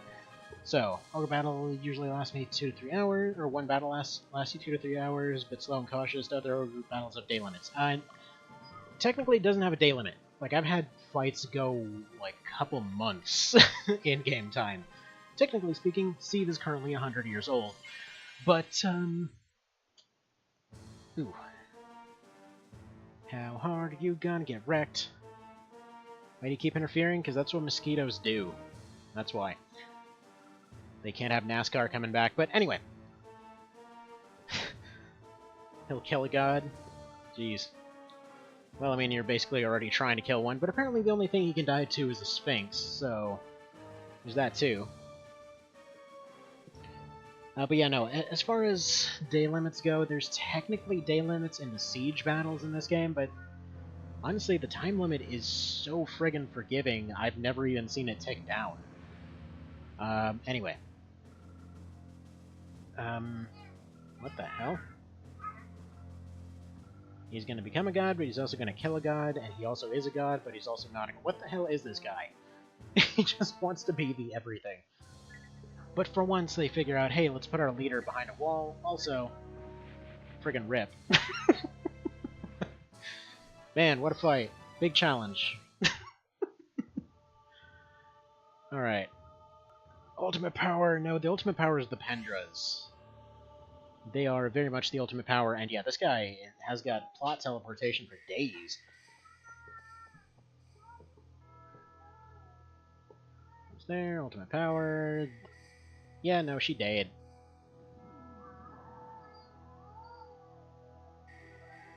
Oh, and they were a Gorgon the whole time. Of course they were. Hang on, beer back.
Alrighty, endless background chaos.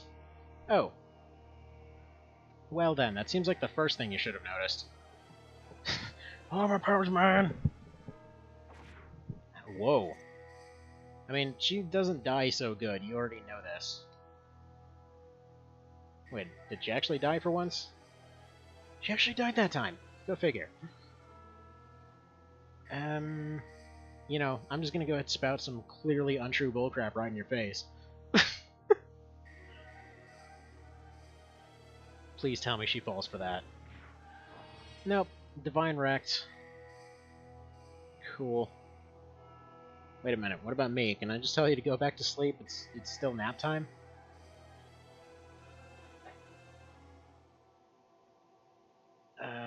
She's the last boss, that's who she is. Let's see... Daughter of the Human King, Goddess of the Earth. Dang! So a king got busy with the entire Earth, holy crap. That is Goddess of Fertility a long time ago. Yeah, no kidding. Guy got busy with a rock. You gotta be the god of fertility to make that happen. Can you call me by that name? Wait a minute. Wait a minute. He's a guy that fell from grace.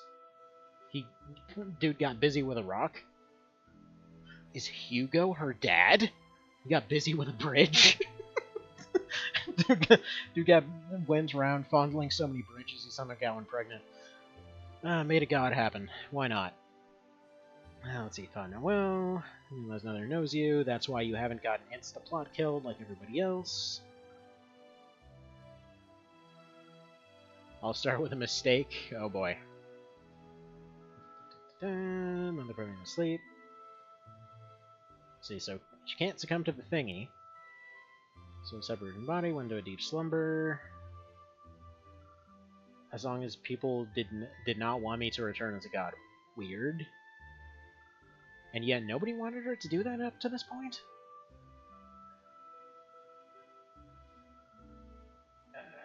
Okay. I'll be honest, this is the weirdest any of these games' plots has ever gone. Like, usually it's like, hey, hi, I'm a frickin' demon, stab me in the face, please, and then you stab him in the face, and then that's endgame. Usually they don't have, like, a plot spiel for 20 minutes. Are you done, lady? Blood, Knight's Vader's command, yes, yes, yes. Good, sadness, great. Can we pick up the sword and you're, like, our friggin' god slave then? Like, this would be a great time to go pick that thing up. It's right behind you. And yet that guy here heard it. He's probably gonna run and pick it up, isn't he? And yeah, she's weirdly schizoid is the thing.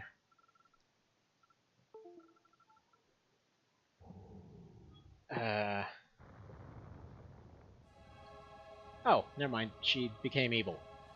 Because I guess she got reunited, so now she's evil all of a sudden, but it has to be exactly now. Sure.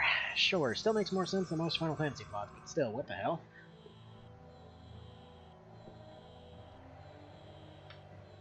I mean, we've had like 4 last bosses now, so hopefully you're the actual last boss. And they're still kind of unclear as to what the quote-unquote ultimate power is, because the whole Apocrypha thing was basically like more or less a nuke in a book in Luct. And there were like, give or take 8 of them, depending on which version you want to go with. So somewhere between 4 to 8 of them suckers, and yeah, so they're just kind of around, and then the remake happened, and then suddenly they just became a really disappointing pocket nuke? Whoa. Okay, cool, that's going all Undertale all of a sudden. Yeah. You don't need to spell it out, I get what's happening. That's what the weird purple fire has always meant. And then they turn into a blob monster. And Steve somehow still hasn't figured out that maybe it's time to move. Just a little bit. Somehow all those vines did nothing, and yeah, you look like... Ooh. Friggin' titty vines. Bizarre. Okay. So she became a spore plant. The last boss is a frickin' Bulbasaur.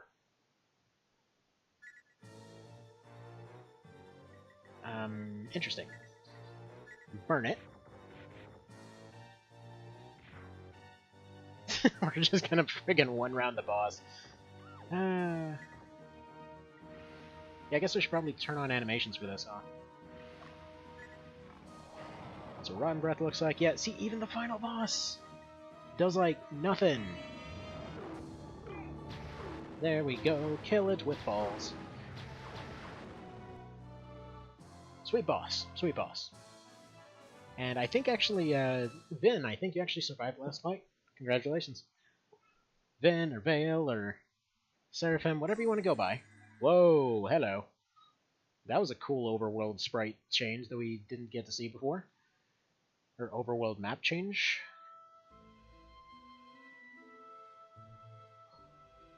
Huh. So is he coming back as like a tree gremlin? Does he just come back as a level 1 Bulbasaur? Does he come back as an egg? Right, so you kill the plant, now I'm this thing again.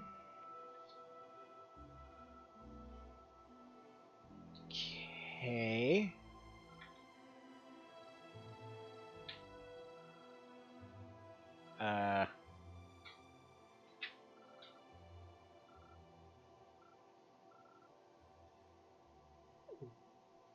Oh.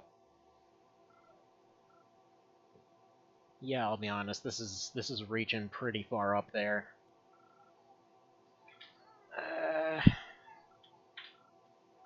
Not a super fan of this last boss here. I feel like maybe they could have gone with a fairly I think they should have probably gone with the fairly standard, you know, the series gigantic demon plot thing that everybody's constantly trying to do. Because this feels like, I don't know, I'm just not a fan of this right now. By the way, Buell, for the sake of reference, this run has been blind, so kind of wanted to go into this not knowing what we were running into.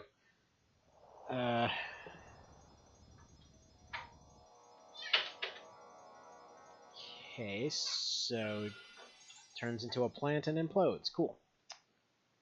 So what now then?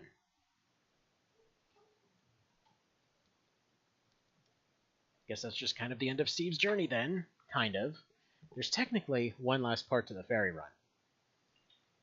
See, so this almost over. I think this is the ending. Yeah, we should be running into the ending right now. But yeah, I agree on wiping out this ending. That was such a clustercluck at the last minute. Wait, the revolution turned on us now? Where do you think you're going? What the hell are you talking about? I just won everything for you guys. Then literally everyone aside from us died. What the hell? What do you mean you don't realize what the situation is? So, excuse me? That was the point of the run. Wait. You who walked with the darkness. What? Dude, we just stopped a demon invasion, you absolute a-hole. Oh, did they just go ahead and blame everything on us?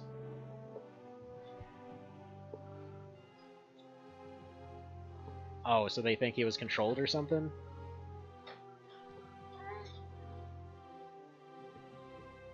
I mean, like, we didn't get infected by the thing. That was... What the hell? You guys are douches. I have a feeling this guy's just trying to get himself a promotion. Like, really, what is... Is he actually pissed off that we ended up ruining that friendly demon city? I mean, they don't seem to realize that, yeah, he could solo them without any trouble whatsoever. Also, hang on one sec.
Alright, so, seemingly every bit of chaos in the universe decided to happen at the same time at the ending there, but that ending was dumb as hell, I'm not gonna lie.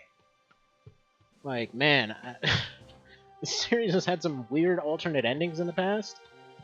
It's like, yeah, guy single-handedly wins like 3 wars and stops a demon invasion. Yeah, no, they get completely forgotten because a train conductor decided to go assassinate a king and said he was a bad guy.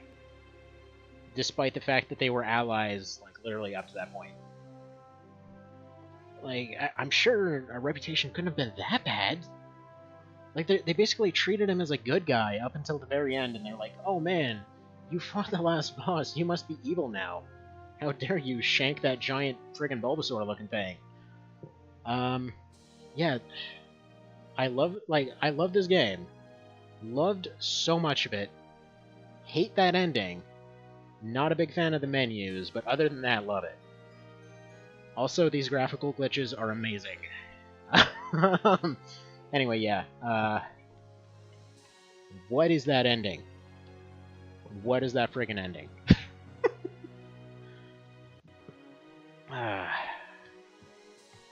So I'm assuming there's way better endings, but yeah, no.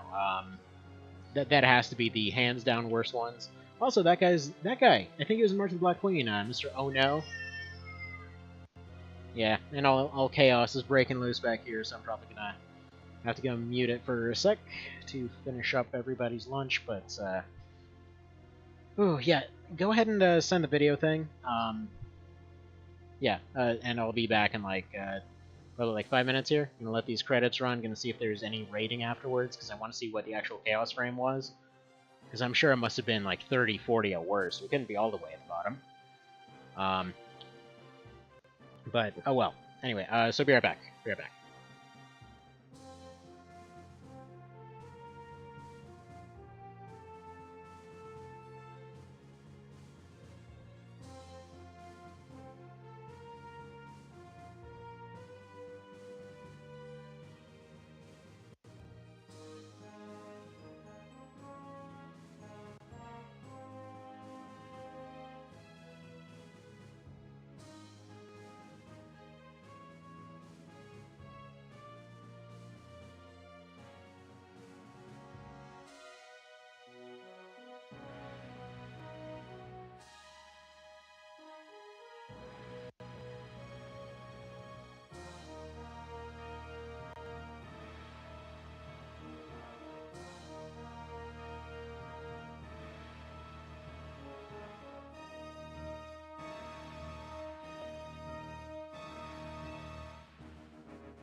Wait. Quick question. Who the hell's this? What fourth time they've reincarnated? What the hell are they talking about? Like, I've played the entire series front to back. I still have no idea who the hell this is supposed to be. So... Maybe they finally were supposed to explain it in episode 8. But we're never gonna get one, so... Whatever. Alright. How do we do? Chaos frame, 1. Total 9,999 days. Oh, that's an ending right there. Is that Rashidi? Maybe? Maybe that's who that's supposed to be? That's pretty awesome. Like, I could have sworn we got it up at least somewhat. Also, that's what he said. But, yeah, no. That is some impressive level of suck right there. I'm just going to leave that up for a second. Go pull up this video you were talking about. let's go to this thing. Is it going to show that one other thing? Hopefully not.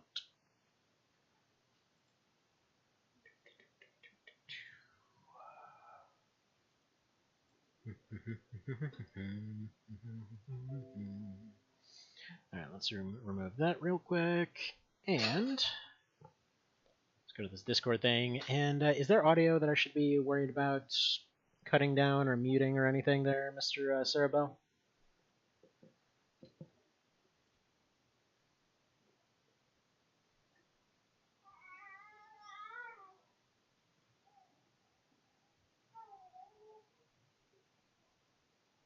Alright,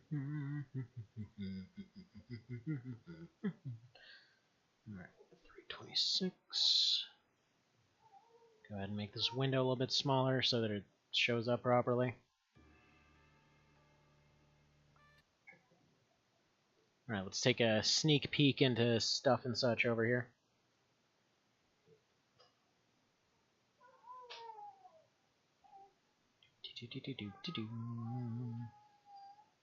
Where is it? Window capture, there we go.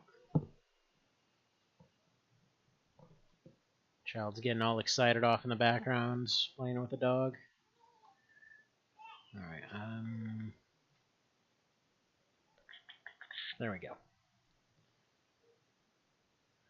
So, let's see, let's pop this sucker right here. I can't really quite get it into a frame, but you get the general idea here. There we go. It's kind of framed, ignore that it's looking like crap right now, so got some kind of Orbon changes, and let's see, huh? And Boko showing up in white, since that's his new thing now. So, yeah, for those curious, this is like a sneak peek into a bit of the Cerebell run that got skipped. Or, not skipped, but it just got added. So, I didn't get to see this part. Oh, that's you? Okay there, Evan.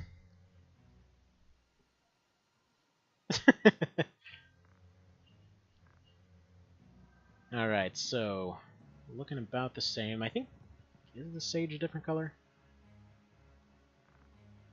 Test. It is test. Oh, hello. Testicle. Okay, cool. Nice. So you just basically...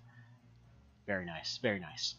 So, something I can't unsee now. By any chance, have any of you ever played Kids of Karendao?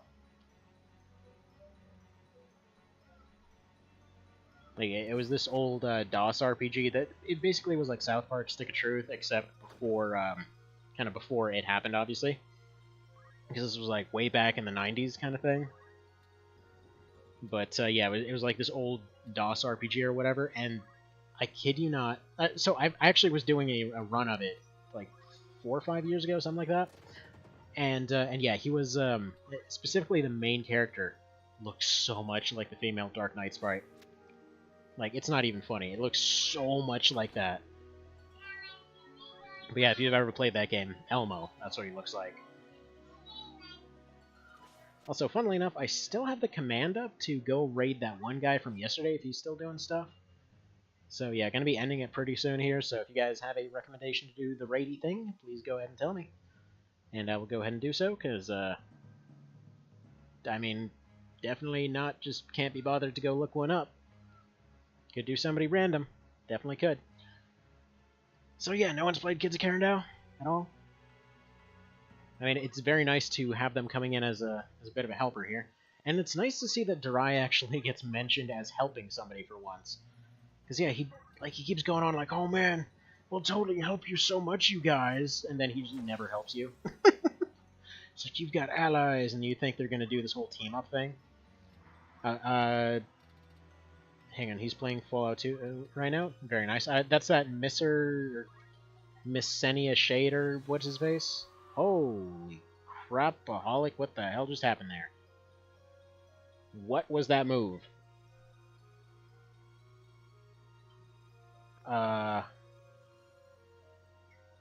What? Why is there a counter Mega Murder move?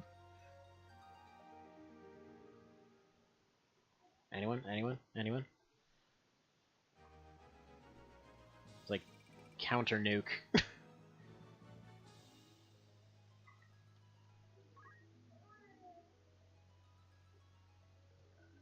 Alright, let's see how we do that. How was the debug kill all move? Gotcha. Okay, people's already raid. There we go. Wait, error? Okay, let's try that again. Let's see. Raid. I'm sending a shade. There we go. Now it's actually showing up and stuff. Nice. So yeah, I'm gonna get going here. As you can probably hear in the background, Mosquitos need more attentions. So I'm gonna go ahead and head off for now. So thank you guys for stopping by. Have a fantastic day and have yourself a good one. Take care.